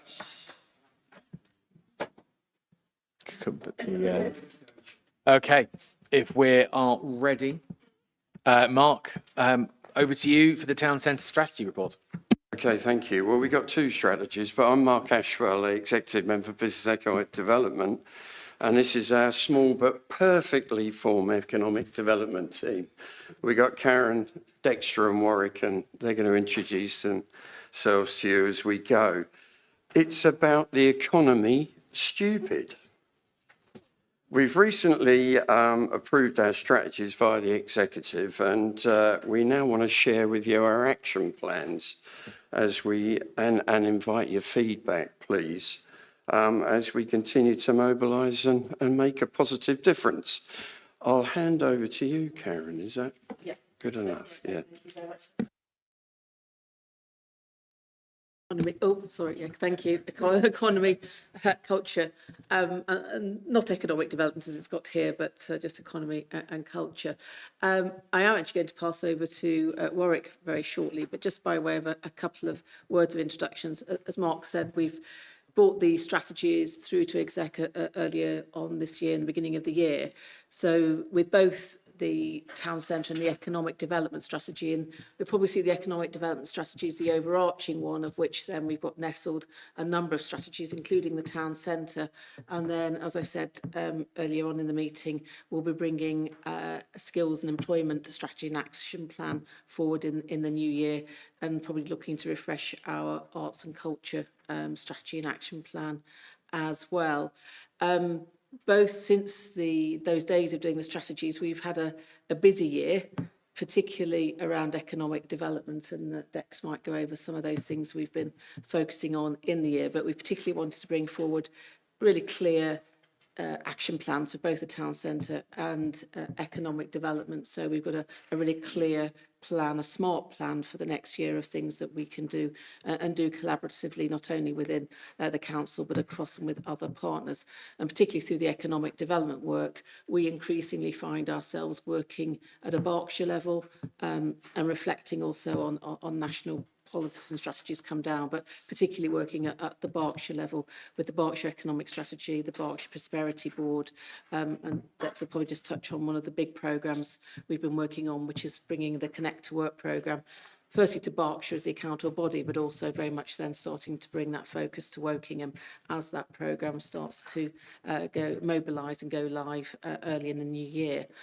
In terms of town centre, which is where I'll hand over shortly, we've started to do things following the strategy and action plan from earlier on the year, but the key thing that we did was able to recruit Warwick, and I think in the fairly short amount of time, Warwick, that you've been here, has been doing a tremendous amount, getting to know our town centres, getting to know our businesses, getting to really underneath the skin of them, and starting to really bring forward a plan of action. So I'll pause there. I might come back to the economic development more, but if I can hand over to you, Warwick, as our new town centre development officer. Okay, thank you very much, Karen. So, yes, I'm Warwick Eskins, I'm the new town centre officer. This is the town centre year 1 action plan, and the asker today is to note the activity that's taken place since the town centre strategic framework and associated town centre strategies were approved, challenges looking ahead, and to note the year 1 26-27 action plan. So at the Council Executive meeting on 30th of January, a new strategic framework was approved, which outlined key principles to help towns and districts in the borough adapt, thrive in an unpredictable economic climate, which it certainly is. The strategic framework identified 4 key principles and associated initiatives that apply to all our towns and acts as the guiding principles for strategies for Wokingham, Woodley town centres and Twyford Village Centre. These identify priorities and opportunities for growth for each of these 3 areas. Right, the framework identified 4 key principles and associated initiatives for each of the principles. And the 4 principles are town centres that help everyone thrive and where everyone feels they belong, support businesses and create ecosystems for sustainable growth, work towards carbon neutral town centres, and work in partnerships to celebrate the individuality of our town centres. And I said each one of those 4 principles has associated initiatives with them that we'll go through in detail in a moment. So I've just included in this slide deck some the visions for each of the town centres that were included in this strategy. These are just pulled straight from the strategy documents that were approved in January, so I won't go into any detail on each one of these. But as we go and look at each of the towns as we go along with the framework, we'll be revising the visions and any of the comments on there. So some things are maybe already out of date, so we'll be adding and changing them as we go along. So that's Woodley 1 and Twyford. I'll go to the parties there. All right, activity to date. So since the strategies were approved, the Economic Development Team has been working with town and parish councils and other stakeholders, providing ongoing support to the town and village businesses. The team delivered 2 successful marketing campaigns, the first for Mothering Sunday and then a Love Your Town campaign, both supporting businesses in Twyford, Woodley and Wokingham, and delivering a catalogue of images and drone footage for future use. The team appointed a new town centre officer in September, me, and I've been developing relationships with the town and parish councils, key business stakeholders, attending network events, participating in Thames Valley Police retail crime reduction forums, liaison and volunteer groups. We have also held the first Wokingham Town Business Forum in this current guise of it, with Mark was there as well, which was really positive, so it was really good. And we'll be holding similar events with Twyford and Woodley going forward. So, as I said, so implementation and next steps. This action plan is year 1 of a 5-year strategy, and it sets out the tangible deliverables we aim to be achieved in 26-27. Each action tracks back to the 4 principles and initiatives identified in the framework, and within it I've identified 3 key priorities and deliverables for the year ahead. The priorities and deliverables, while aligned to the 4 framework principles, will also take account of the individual priorities and opportunities for growth identified in the 3 individual town and village centre strategies. So kind of all kick in together. Right, so the first priority is to produce detailed reports, studies and audits for each of the 4 principles and the associated initiatives identified in the strategic framework. In addition, it will lead to the creation of detailed delivery plans for the 3 centres, and these will also align with the identified strategic priorities and opportunities for growth. So basically, this is me looking at each of the principles, looking at what we can do, when we can do it over the next 5 years, and putting a plan in place. And the second priority is to establish a Wokingham Borough Town Centre Strategic Steering Group to review the delivery of the report, studies and audits, and lead the discussions into the formation of the town and village centre delivery plans. I expect this steering group to be made up of borough, town and parish officers and members and key business stakeholders. And the third priority, and probably equally even more important, is the ongoing stakeholder management and business support. While the result of the year one action plan is to produce delivery plans for year 2 to 5, it's essential that we continue to provide support to all our town and village businesses and identify any funding opportunities which may become available to enable any quick wins.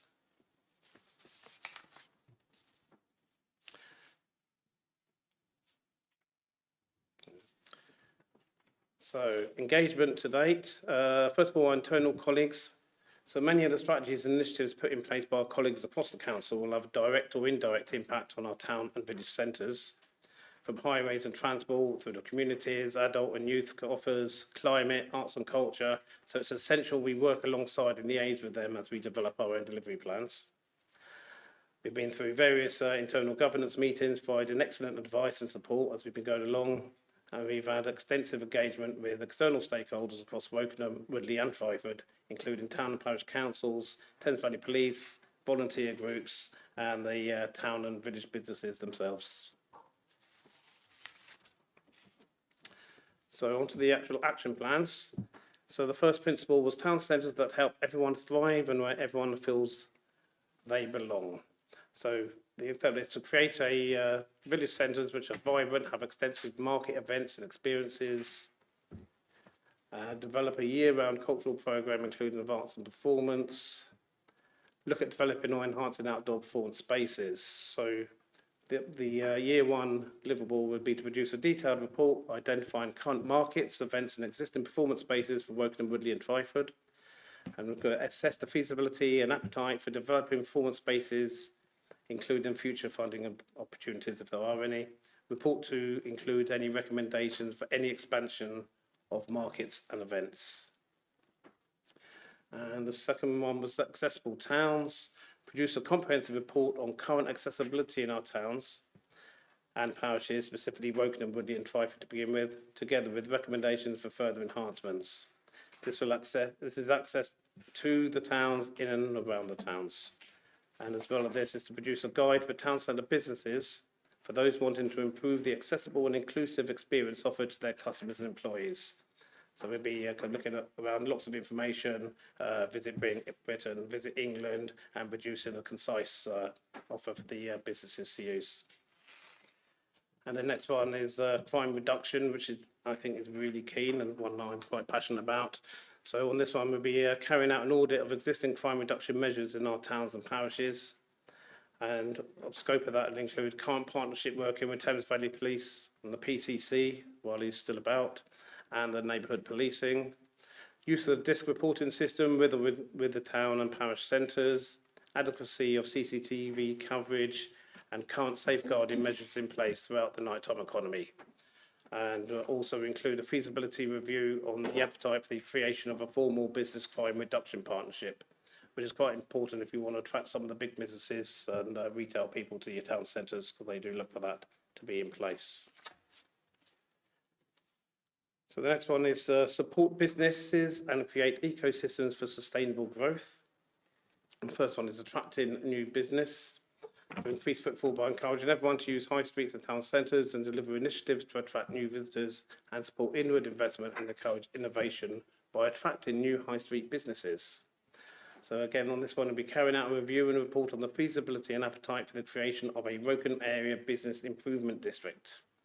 So bids are business-led and run collected levies from businesses, which is based on the percentage of the rateable value, and that money is ring-fenced to be spent within the bid area.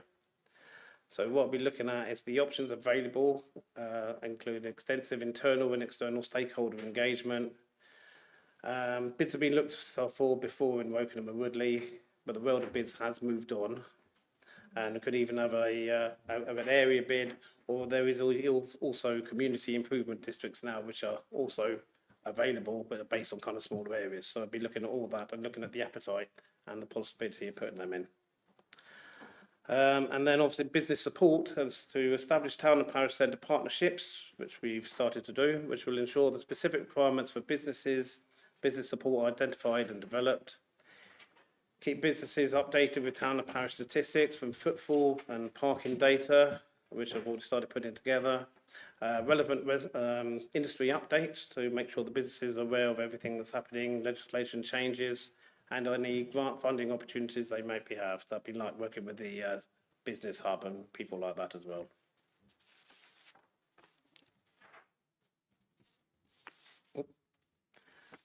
Work towards the carbon neutral town centres.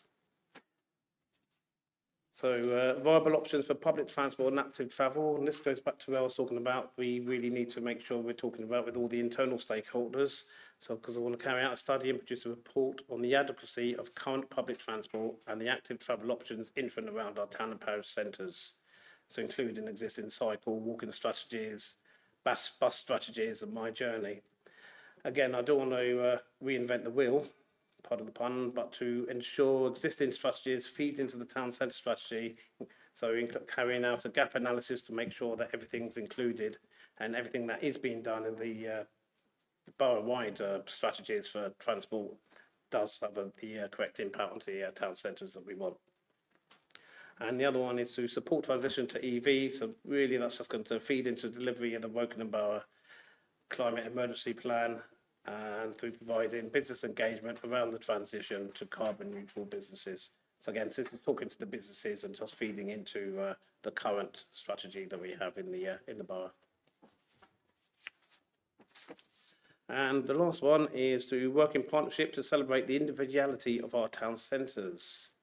So the places we build should respect and add to our heritage and local character, whilst allowing for innovation, creating a welcoming environment which everyone finds enjoyable and safe. So we're going to again produce a detailed report identifying maintenance issues which require low-level maintenance to rectify, like cleaning, litter picking, vegetation control. Require medium to long-term funding for enhancements such as painting lampposts, street furniture, fixing and replacement of street furniture, and street lighting enhancement.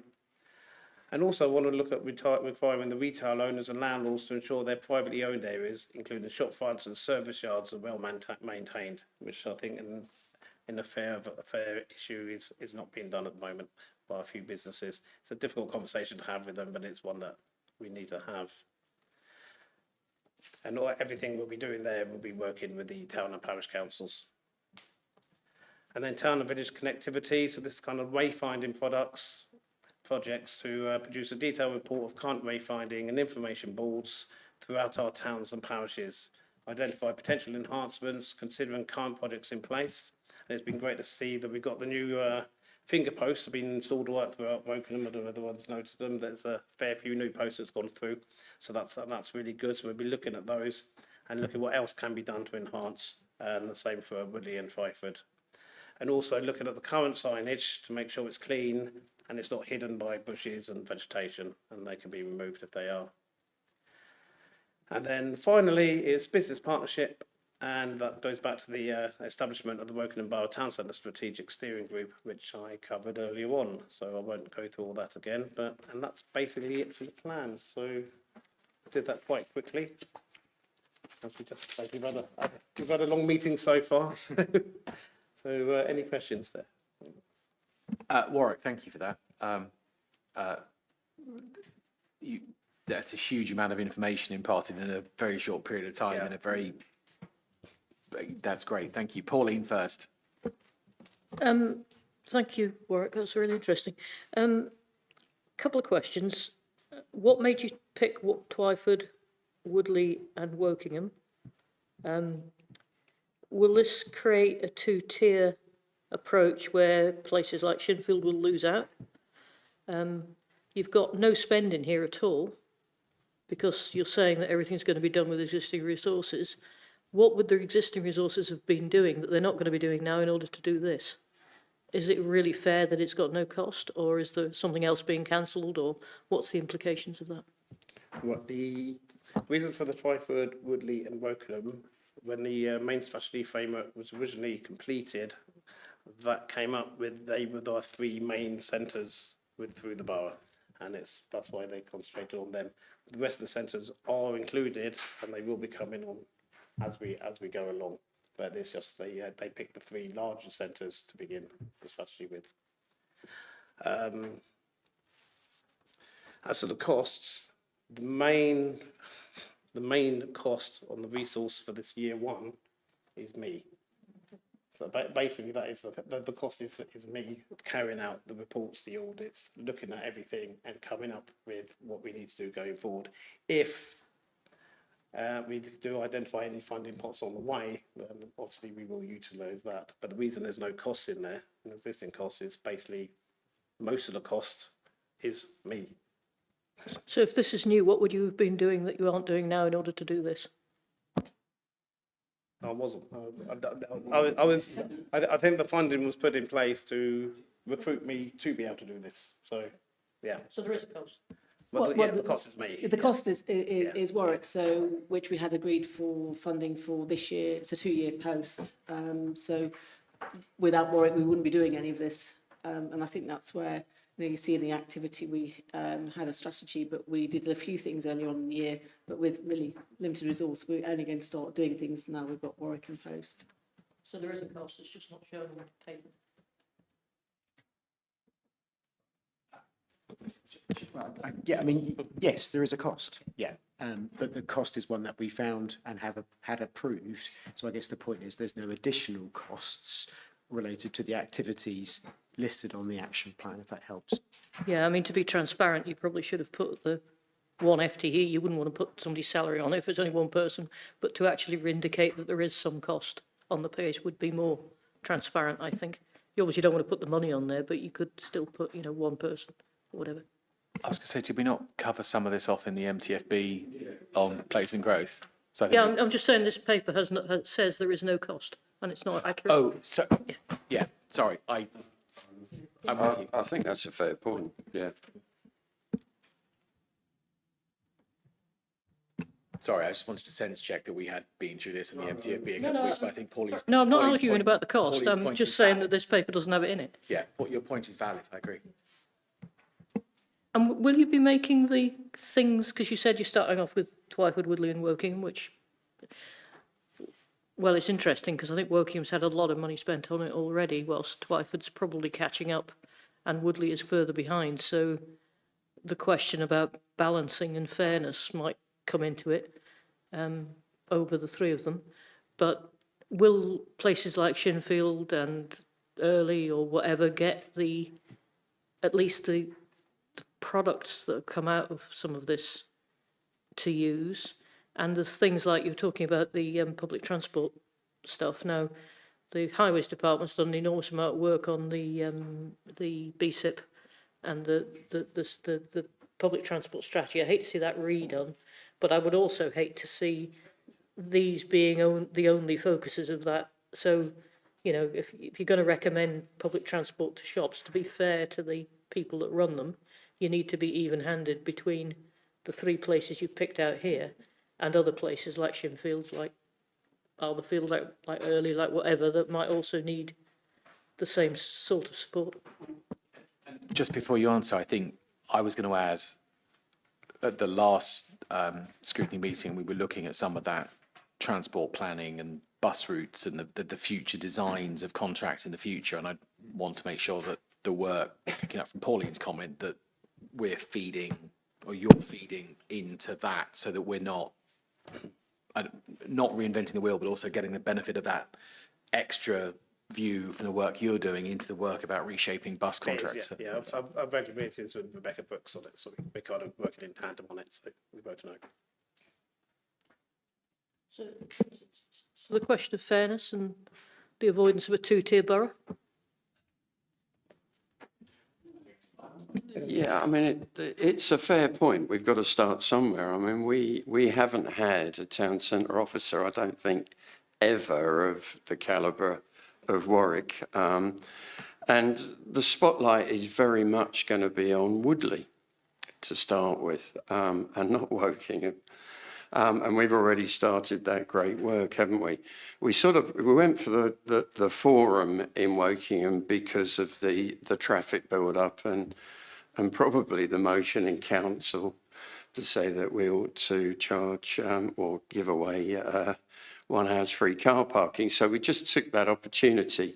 But Woodley is where our spotlight is, and then we'll move on to Twyford, but that takes into account the suburbs, in effect, of Early, Shinfield, etc.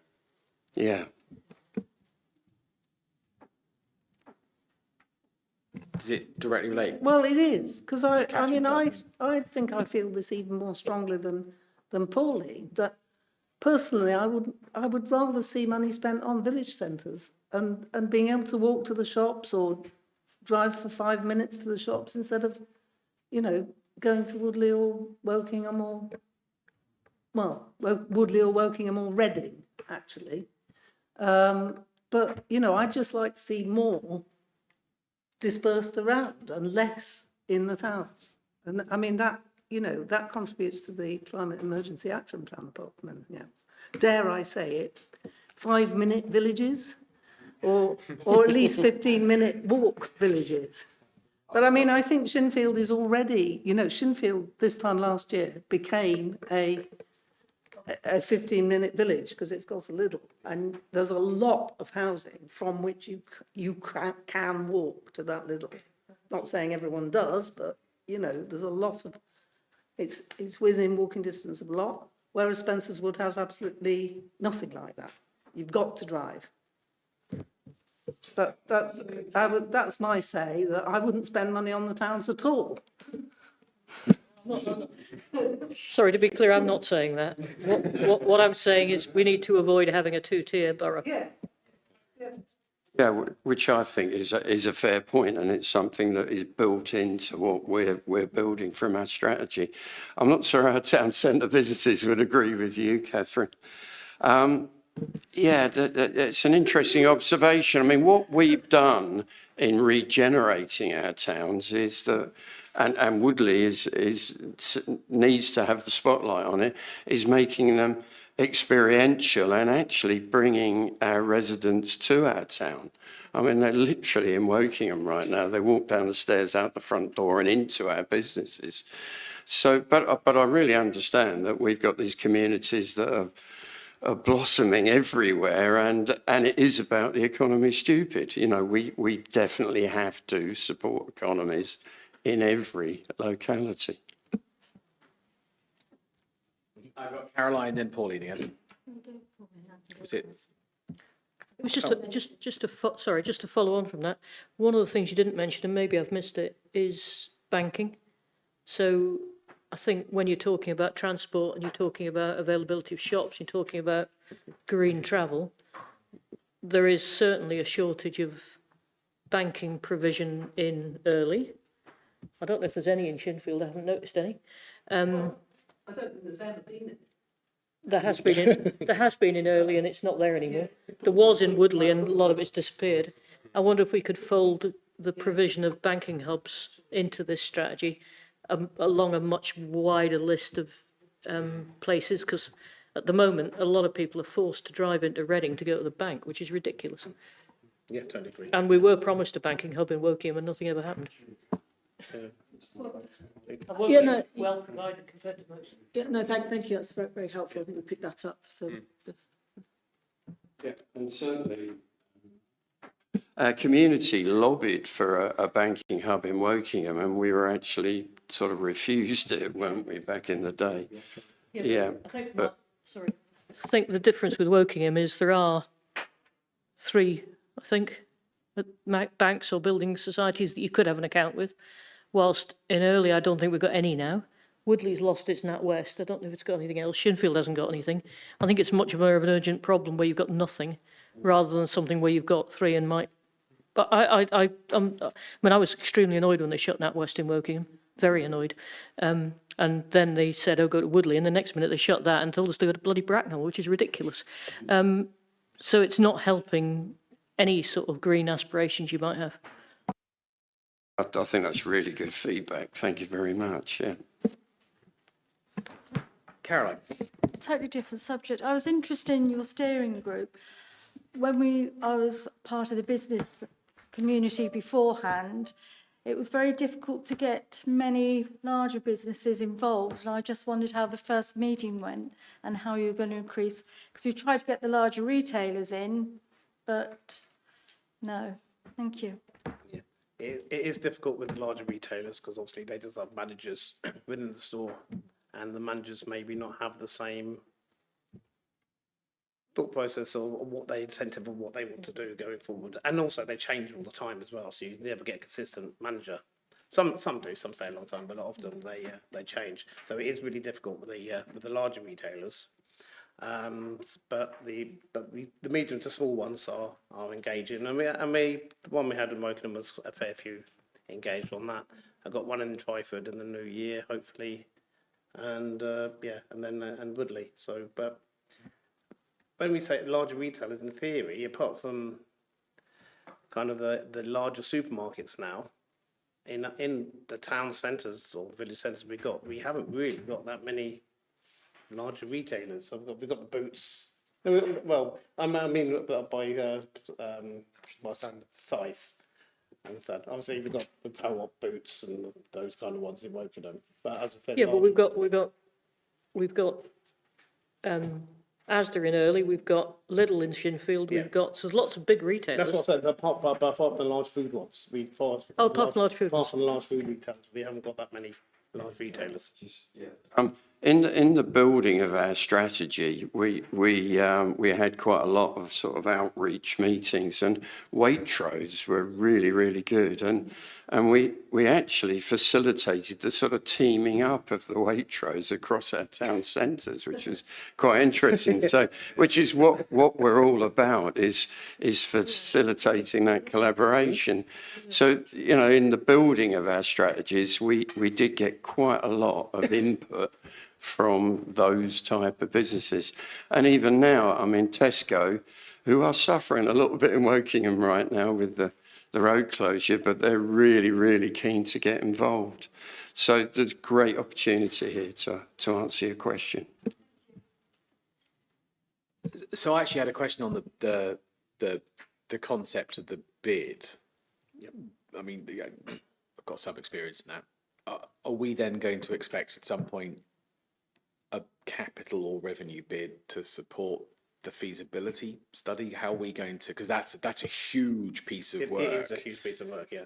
And when you start looking at people like, I mean, you talk about Waitrose, any conversation involving a bid that involves Waitrose has to be head office led rather than store led. You might get people involved in it. It's the same with, you know, there are plenty of other examples in the area, whether it's a business led bid or a retail led bid or a combination. So I think they can be a force for great good. They're also, given the geographic area, I'd be interested, not tonight, over time, to kind of, and that might cross into the economic development strategy, but it's that, you know, there are a number of companies out there, especially locally, that can support those bid feasibility studies. That's a lot of work that we couldn't necessarily take on ourselves for a feasibility study. So I think I just, over time, would like to be interested to understand how that works.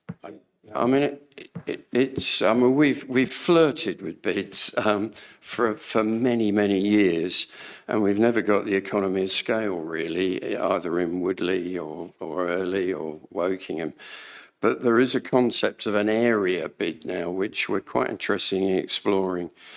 But I would say that it isn't up to government, you know, as in us, to come up with the monies in this regard.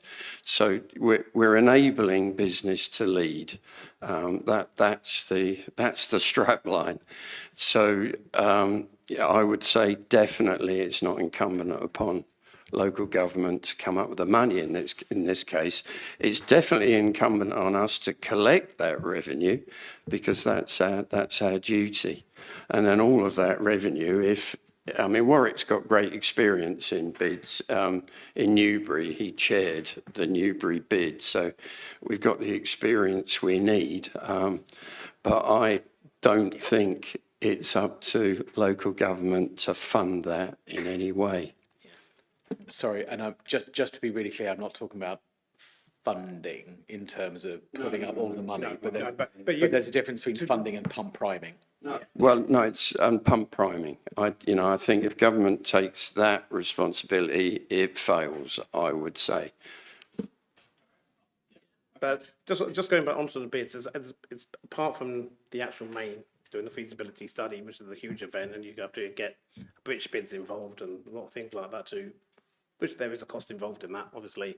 But to begin with, I just want to kind of have a look and see whether it is something that's possible going on. So it's a low level feasibility to begin with, just to see whether it's worth doing a full one. And also the business rates revaluation next year as well may have a severe impact on the levies that you'd be able to get from a bid as well. So all that kind of thing's got to be looked into. And I think that was kind of where I was coming from. There's so much uncertainty and churn in the air. So I know it's a Q4 next year project. Yeah. Sorry, Q4 next fiscal Yeah, year project. That's why I left it that long. But there's so many variables that's going to be between now and then to go in. So. Just quick, and it's a great team building exercise, really, is to head for something. And the bid it's something that needs explaining. So within that context, it helps, and it just brings us together. Anything else? Brilliant. Anything else? Thank you very much for that. If not, we'll move on to the next item on the agenda, which I imagine is going to involve many of the same people. Indeed. I wonder how I came to that conclusion. So we'll move on to the economic development strategy section. Yeah, so just let me share my screen. Okay, perfect, okay. So this is the Economic Development Strategy Action Plan, the Year 1 Action Plan. So just a quick sort of overview of sort of how we've got to this bit. So this is the Strategy Action Plan for our proposed actions and interventions for our local economy 2025-26, so the whole of next year essentially. These actions are of course informed by the findings of the Economic Development Strategy that was approved by the Council Executive in January of this year. It covers 2025 to 2035, and this will be just this Year 1 action for 2026 effectively. The strategy itself is based on a detailed analysis of our economic position, and of course as part of that there were several discussions internally and externally with various key stakeholders, and of course our resident and business communities as well. Progress against these actions will be reported on throughout the period, alongside the creation of a subsequent set of actions for what will be 26-27.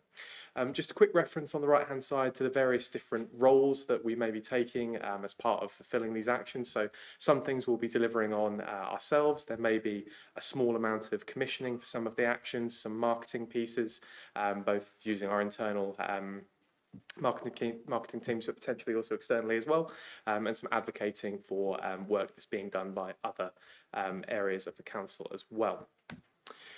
So the ask really today is to review and provide feedback on the proposed Year 1 action plan, and each of these actions effectively, or each of these actions, basically there are 5 key strategic objectives, and then there are a set of actions that fall under each of those. So as a very sort of top line view of these 5 strategic objectives. So the first of these is all around the principles of inclusive growth and community wealth building.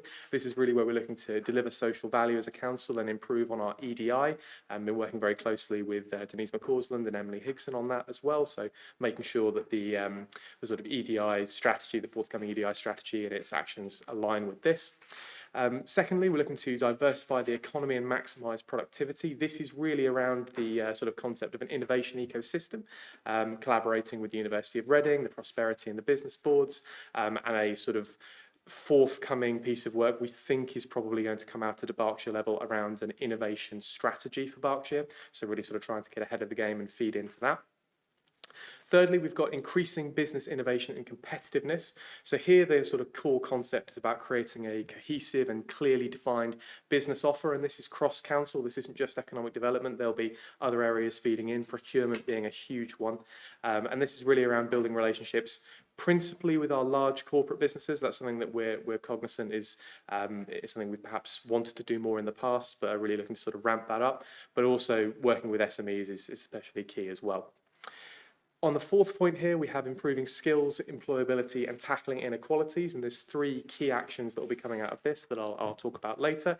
The first of these is around sort of a skills strategy that is forthcoming. Karen's already mentioned it earlier in this meeting. Feeding into the Get in Working piece of work, and obviously delivering on Connect work as the accountable body, working being the accountable body for that piece of work. And finally, enhancing place and infrastructure. So this is the most nebulous of all of these. It takes a few different areas feeding into it, but principally we're looking to feed into Project Gigabit via the Prosperity Board now that the Berkshire Digital Infrastructure Group has been disbanded, assist in the delivery of the Affordable Housing Strategy Action Plans alongside the CAP, of course, as well. So, beginning with the first of these principles then and the actions associated with it. So we're talking here about inclusive growth and community wealth building. Just to say that the blue is the sort of overarching ideas and then the bullet points are the actions. So firstly, we're looking to hold a masterclass in conjunction with the Berkshire Growth Hub, centred really around bidding for public sector contracts, with a focus on local SMEs and sort of how we can help to provide value for the council, but also to make sure that residents and businesses, those small local businesses, are able to work with us to benefit from being a supplier to the council. We're looking to deliver a business event where the procurement team that I mentioned is represented as part of a sort of meet the buyer format almost, offering guidance to these local SMEs on how they can apply for public sector or to be a public sector supplier and the benefits of doing so, more crucially. We're also looking to continue the great work that my colleague Nikki Phillips has begun on the Construction Skills Academy that we've been doing as part of our skills work stream. That's in partnership with Mace and is really around sort of getting young people or people retraining to get their CS1 cards for working on a construction site. We're already ahead of target on that, and we're looking to continue to get people through those courses, alongside obviously continuing to work with Section 106 and we work with local developers rather, and to ensure the Section 106 requirements are implemented. And Warwick's already taken you through the town centre strategy action plan, but we will, as a team, of course, be looking to assist in the delivery of those actions with the ED strategy being sort of the overarching one there. So here we have the diversifying the economy and maximising productivity actions. So the first one of these, this is again around that sort of innovation ecosystems piece. We're looking to work alongside the Prosperity Board and Business Board to really shape this innovation ecosystem and the future production of this Berkshire innovation strategy. The crucial thing here is really ensuring that we have the context of Wokingham evidence throughout and providing data throughout that as and when it's required. We're also looking to establish the emerging proposal for a creative skills hub as a priority project, and to secure funding for that through the Local Innovation Partnerships Fund, which is the UKRI fund. That would require a bid by February of 2026, and I think Karen may be able to talk in a bit more detail about that if you have any questions on it. In terms of the new investment and retention opportunities within the borough, this isn't necessarily FDI, this can be internal investment as well, but we've identified there's a piece of work to be done around digital marketing to really sort of work with our central marketing and strategic development teams to put a piece of media together, digital media together most likely, to really outline the benefits for businesses of locating and investing within the borough. In terms of business innovation and competitiveness actions, so here we're looking, as I mentioned earlier, sort of that cohesive, definitive business offer, making sure it's joined up and is able to support businesses from a variety of different service areas. We're looking to launch the above as part of a business conference, which we'd partner with local businesses to provide employment and volunteering opportunities to our residents, really sort of looking to leverage their CSR responsibilities, or their ambitions rather, and promote inclusive practices in that. We're looking to understand the impact of large corporate businesses. As I say, that's one of the key things we've been looking at. So here we're looking to create an engagement programme for large businesses in the borough for 2026, ensuring that we have some proactive account management of these businesses to really foster those more strategic relationships. And we'll be looking to launch that programme and begin the delivery of the events in sort of Q2 of 2026. In terms of the improving skills, employability and tackling inequalities piece, so here, as I said before, there's three main things we're looking to do. So the first of these is to deliver on a skills and employment strategy and accompanying action plan for the council, ensuring we deliver sort of providing training and support and guidance to support the residents with protected characteristics, those from underrepresented groups, to make sure that they can gain and retain local employment. We're looking to produce the local delivery programme for Connect to Work, which is a new supported employment programme. ensuring a focus on delivering actions for Wokingham, such as interventions targeted at overseas arrivals, neurodivergent individuals, disabled residents, essentially that same sort of protected characteristics group. Overall, looking to reduce economic inactivity within the borough, of course, looking to influence the development of the Get Britain Working programme to ensure that it reflects local needs and opportunities, aiming for that 80% employment rate, which we're sort of hovering around at the moment, I believe, but looking to drive that higher, of course. And finally, the actions for enhancing place and infrastructure. So the first one of these is through engaging with the planning team, local developers, landowners. We're looking to produce a study into the business parks within the borough to understand the sort of challenges and potential opportunities for support that they may need. I'm loath to use the term post-COVID world because we're a little bit past that now, but unquestionably it poses some real challenges and shifts for our business parks. Offices are not at the full capacity that they used to be, and we're sort of, I think there's a piece of work there to be done to understand exactly how we can help at a council level. We're looking to encourage upskilling and apprenticeships around energy solutions and retrofitting. This is tying in with the work with the climate team, making sure that we sort of help with their business engagement needs wherever possible, be it through our Business Matters newsletter, business and skills events, and of course the ongoing business engagement work that we provide. We're looking to, with the affordable housing strategy, assist in the delivery of their Action 4, which is around arts-based approaches to placemaking. So this is really a piece of work where we'll be commissioning a drama-based employability programme, drawing on the benefits of acting and public speaking to develop confidence for employers or employment rather, in those areas where there are affordable housing projects being put in place.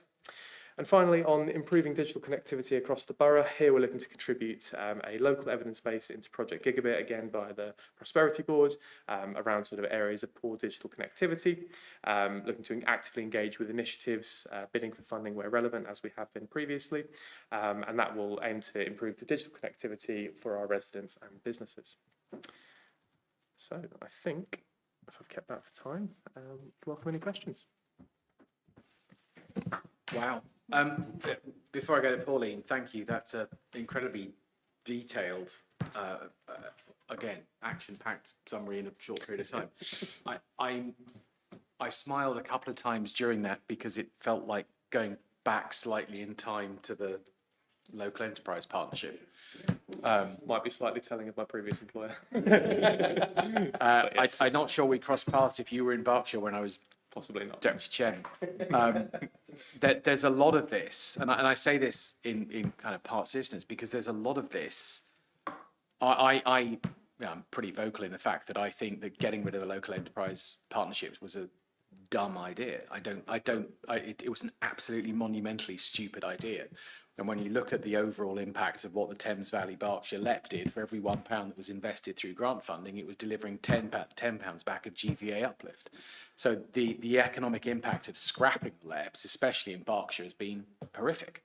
So I'm really glad to see some of this work. When I look at things like the Project Superfast, I'm glad to see that eventually it's become the Gigabit project, because the impact it would have had on Berkshire had the government at the time gone with Gigabit rather than Superfast would have been absolutely dramatic on employment, on education, on outcomes for everybody. So going for Superfast was again a fundamentally dumb idea. It should have been Gigabit from the start. So now we're having to do it twice. Once for the billions of rolling out Superfast. Now we're going to roll out billions for the rollout of Gigabit. And we've made the infrastructure kind of easier in some respects, or the environment easier. So I'm glad, I'm really glad to see this. I'm looking forward to kind of seeing this develop as the RAG status moves forward. As you can tell, it's a bit of a passion of mine in general. Mine as well. And I think, the problems that we face in this area, office space, people moving in, I think when you're talking about some of, as an observation, and I'll happily wax lyrically offline about this, but when you're kind of looking at the business campaigns, I think we need to make sure that we're still talking to some of those folks that we used to talk to at the Thames Valley Berkshire LEP, like those that are managing corporate relocation programs and how that works. And we can't ignore the fact that this sort of sub-regional area of Berkshire is becoming sub-regional retail distribution. It's the M4 corridor, it's data center project, it's everything else. I look at one of my old employers at Dell, and that's now going to become small light industrial. When you look at the demise of the John Knight ice rink, that's now become warehousing and sub-regional distribution, reflecting what's going on. So anyway, that's a passionate statement from me. I'm really glad to see this. I think there's a lot to unpick. I'd probably like to see this as it develops over time, but yeah, this is a great piece of work. There's a lot in here. So it'd be great to see this as this kind of develops into the strategy, the actions, and then the RAG status moving forward. So it was more an observation, I think, than a question, but Pauline. I think we're probably on the same wavelength. I just think there's too much in here. We need to be very clear about what the tangible benefits of each one are, and we need to prioritise it, because there's too much and it's too wide, and some of it, I think, laps over into things that are not the Borough Council's responsibility. And we should be holding other people to account rather than trying to do it for them, I think. The other thing I think we need is some sort of needs analysis up front. You know, what are the things that stops people or makes it difficult to create a business in Wokingham Borough? And where's the biggest bang for the buck? So at the moment, you've got a lot of stuff. It's not prioritised. You haven't got tangible benefits against it. What we should, I think, do is turn it the other way up and say, what are the biggest issues, and prioritise those and knock them off one at a time and be very clear about what the benefits are. Otherwise, you're going to drown in paperwork, I think.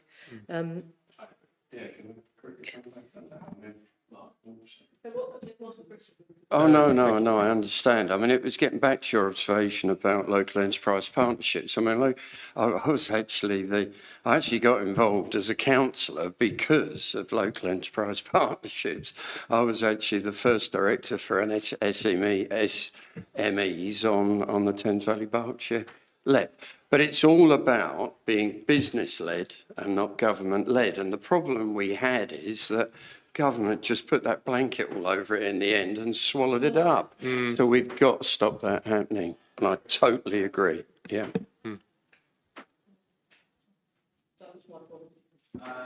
A very small point, you also need costs and benefits in that case as well, because you haven't got them. Absolutely. I think I agree. Catherine and then Mary Louise. Okay, I've got a couple of more specific things. On page 168, the holding a masterclass in conjunction with Berkshire Growth Hub, centred around bidding for public sector contracts. I mean, I've had a specific question in the last 24 hours about this sort of thing, which is, how can a local business get to bid for new premises in, say, Loddon Garden Village, as opposed to it just being given to the co-op? And you don't have to answer that, it's just an example. And on page 172, what was I going to say there? 172. Yeah. Oh, right at the end, yes. What about mobile connectivity as well? Because there isn't any in Swallowfield. That's that's an omission in my wording. So when I say digital connectivity, I'm referring to that as well, 4G and 5G. So yes. Okay, great. Thank you. Mark. Yeah, sorry, just coming back, because Catherine asked me this question today, didn't you? And I said, I don't know, but I'm reaching out to that particular business and we're going to discover that together. And I think one of your headlines on there is talking about how we can facilitate a business getting involved with what we do as government. Yeah. The answer is Molly Cleaver. Sorry? The answer is Molly Cleaver. Yeah, she's the university person. Well, yeah, in that particular case. Sorry, in that instance. Molly is the panacea of problems. No, the answer, it's the economy, stupid. I'm glad you explained who Molly Cleaver was. Yeah, Molly Cleaver is the university's person. Right. But this question was more general than that. I just gave Loddon Garden Village as an example. Sure.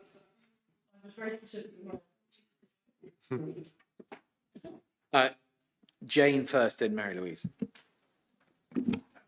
Thanks a lot for that. So I had 3 questions. The first was the construction training academy and the apprenticeships, which sound great. And we were talking about apprenticeships earlier. How will you recruit apprenticeships to that? How will people know it's there? It's Nikki primarily leading on that piece of work. So I'm not. There has been some communication that's gone out for it, but it's not so much my project. We've been very much focused. So one of the things, a number of different routes, but one of the ones that we've been really focusing on, and it's sort of related back to the conversation earlier, is our care leavers, for example. So we are, and our needs are not in education and training. So we are using it to really target some very specific groups. So working very closely with Emma's teams and Matt's teams to really target groups of people, young people. And I think we had an example recently where a care leaver went through the programme and I think has got a job. So some really great examples, but that's where we're trying to be really targeted. I was thinking NEETs and care leavers. The digital marketing materials, they feel like they're quite late, not coming out till Q3 next year, because the sooner you're recruiting businesses, the sooner you can make a bigger impact with the rest of the programme. Is there a reason for that? I think that's a fair point. I think the reason, to be quite frank, is we were aware that, as Councillor Jorgensen has mentioned, this is quite a lot to deliver, and it was a case of prioritising how quickly I thought we'd be able to get through other actions in the year.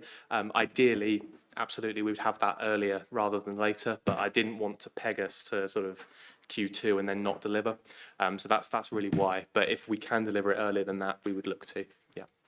Okay, so and the last one was Connect to Work, which again sounds really interesting. And how will that be proactively marketed?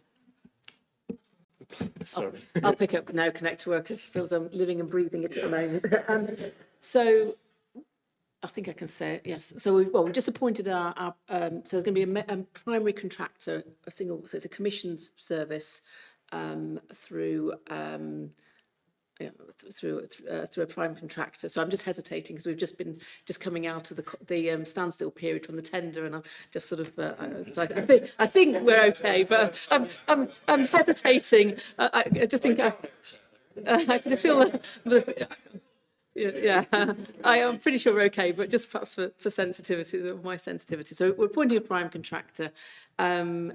And they're working Berkshire-wide. What we're now really focused on is making sure that they deliver to the best possible service for our local residents. And we're just looking around how that gets marketed, how it links in some of the other good stuff that we heard about earlier, how we make sure, again, that's really targeted to our key residents, so whether, again, it's our care leavers, our NEETs, others. It's not a huge programme, but it needs to be really targeted.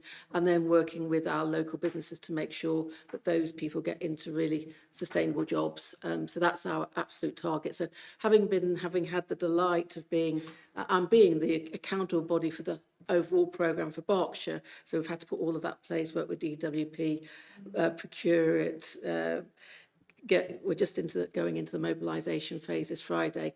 The real focus we've got now is to make sure I put the Wokingham hat back on really firmly and make sure we're now delivering the best service we can for our local residents. So that will start kicking off in the new year, and we'll start looking at the marketing. So we're getting our website up and running firstly, but we have to really hold the feet to the fire of our prime contractor because they will be doing a lot of the marketing, but we'll be working with them quite collaboratively to make sure we get that right targeting locally.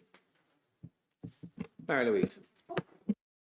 Thank you. Yes, I have my own kind of nostalgic moment about community wealth building, which, as you know, in our glory days was, an extensive part. My question is, and this is something that we do have control over because procurement, I'm constantly complaining about outsourcing, and yet, this is something that we are constantly putting services out to tender. But I think we need to be aware of the costs that are involved in this, and that it doesn't become kind of, I'm not saying this would be, but it doesn't become kind of nice icing over what we do already, okay? Because if you are going to have genuine changes to the procurement system to allow for small businesses, if you're going to break up contracts to make parts of them more appealing and more attainable to local businesses, for example, if you're going to impose, or if you're going to raise the proportion of consideration that goes to social value, those things have a cost, yeah, and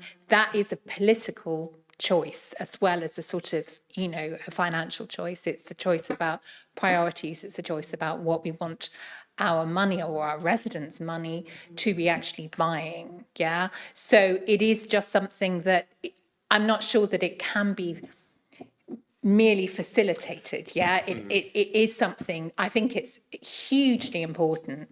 But my, you know, very limited experience in the last 18 months of trying to, you know, understand in terms of contracts what the possibilities are, it's that, you know, always these discussions get so far and then it's like, well, it's a value for money question, right? Really. So please, you know, so I'm just saying that it's massively important, but it's a bit more difficult than, or maybe it's just, you know, maybe it's a bit more difficult than it looks here. Could I just add on a couple of those points? So we worked very closely with our procurement team around the contract, the Connect to Work contract that I've just mentioned. And there we, and I think it's being looked at more broadly across contracts, but we put 10%, so of the evaluation of the bids that we got, 10% of it was about social value. And then what we've been trying to do is now really start understanding, and actually, you know, both bids that came forwards for that contract were really very strong around social value. So I think there's more to do, but we're kind of going in the right direction. We are working very closely with our head of procurement because there's a real strong appetite, and it was actually working with her that we sort of came up with this thing. We need to work and support our local businesses to understand how to develop their skills around contract and what does that actually look like, as well as give them the opportunity, because I think the Procurement Act gives them the opportunity, but actually do they know how to do it? Have they got the knowledge? And that's what we want to try and focus on, is actually build their capacity so that when the contracts come out, they've got a better ability. But it's going to take a little bit of time, but we're committed to, so it's really important. It's really an important area. Pauline. I'm just a little bit worried that we encourage, given what the government's about to do with us in funding, I am a bit worried that we encourage a lot of quite vulnerable and small businesses to put too many eggs in the local government basket. So I think we need to be really transparent with them about what the baseline is, what the base load is we'll always buy, and when things are at risk. Otherwise, we could easily cause a problem to a small business. It wouldn't be a problem to a big business probably, but to a small business, they're very vulnerable to having too many eggs in one basket. And I think if I can add to that, one of the things we want to get closer to some of our biggest businesses is to better understand the supply chains and understand what, you know, if there are opportunities to think more about local supply chains. Now that may not be easy because some of the big companies their supply chains may be global but not local, but I think experience tells me you can influence some and try and get some better local procurement. So a few years ago we did that. We had a job fair and an apprentice fair in the Borough Council offices, and we're encouraging big companies to come and talk to local suppliers and local apprentices about the opportunities. And I think big business is often very, very open to that. It's just a matter of attracting them in to talk to you. I mean, it is that enabling business to lead. I mean, we just get, you know, it's setting up that opportunity. Yeah.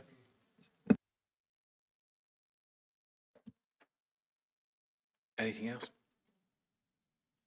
I think just picking up on something Pauline would say, I think as we kind of go through the evolution of this also, I'd like to kind of see that maybe distilled down into those kind of the critical few is probably the wrong word, but it is, can we prioritize this down? Can we get this prioritized more? Yeah, pick 4 things and do them well. Yeah, I'm not going to say, what I don't want to see is, I mean, this is a huge piece of work and it's a great piece of work and it's a vitally important piece of work. And I think it's almost being realistic in saying, I can do this spread, or I can do this really well You'll do benefit of 10% of residents. everything or 100% of 2 or 3 things. Yeah. And then you can do the next 2 or 3 and the next 2 or 3 and the next 2 or 3. If you try and do them all together, you'll kill yourself and you'll not deliver anything. Oh, no. And again, and again, I think the message you're getting from around the table is one of, it's not criticism at all, other than we're trying to take on a lot in this. I think it would be prioritizing maybe more. And then actually, I think there's some things in here where it's working with others or looking at others. I think it's maybe about going, this is directly in the control of the function and the team. And then there's other stuff in here. There was one in here about affordable housing development. I think it's being realistic about what's internal to the team in terms of ownership and what's influence, and then working with others, and then maybe not something else. So I think it's a great piece of work. I think what it makes sure is you're setting, for the benefit of residents, setting it up for the most success that it can be, because if we win, then if we're successful, then residents really win and really benefit from this as well. So that's just my observation, looking around the room to see if everyone shares that. Dave? Yeah, I think it's obviously, everything's very laudable on there. I think the key thing is to try and make sure that the goals that we're setting and the objectives are smart in terms of the measurability, so that we can see what's working and what's not. And again, that's not to say that if something doesn't work as well as we thought it would, that's failure. That's something to learn from. You'll be learning failure as well as from success. Of course. So therefore, I just think that that's important to have measurables to see what we think it's going to achieve. Has it outperformed? Has it underperformed? Can we work out why? What we learned from it? Thank you. Jane, and then I think we'll wrap up. I agree with the prioritisation, but I wouldn't want to lose anything that supports vulnerable residents getting into employment, because if we can start to build that, that could snowball and then have a bigger impact in other budget pots. So we shouldn't see it as a... Yeah, the Connect to Work programme, which is externally funded, so it's a grant given to Berkshire councils, of which we're the lead council in that. It wouldn't be somewhere where we would deprioritise for the very reasons that you've mentioned. So yeah, that's a hugely important piece of work for us and for Berkshire.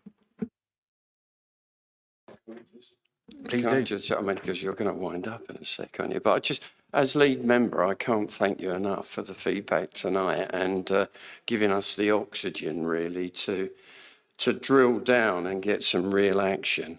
Thank you. Yeah.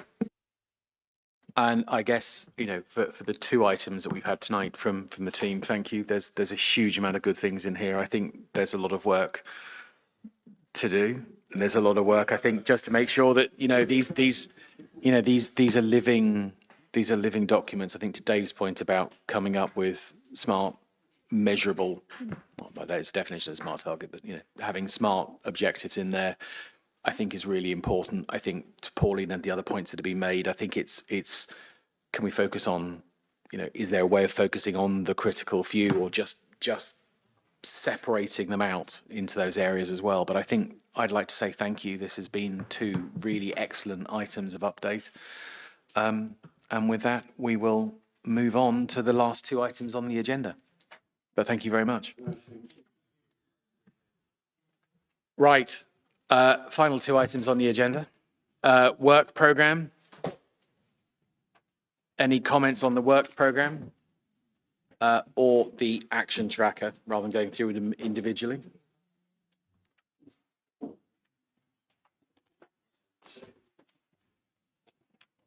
If not, we shall, going once, going twice, going for the 3rd time of asking if there's nothing else on those 2 items. We shall close the meeting, and thank you very much indeed. Thank you.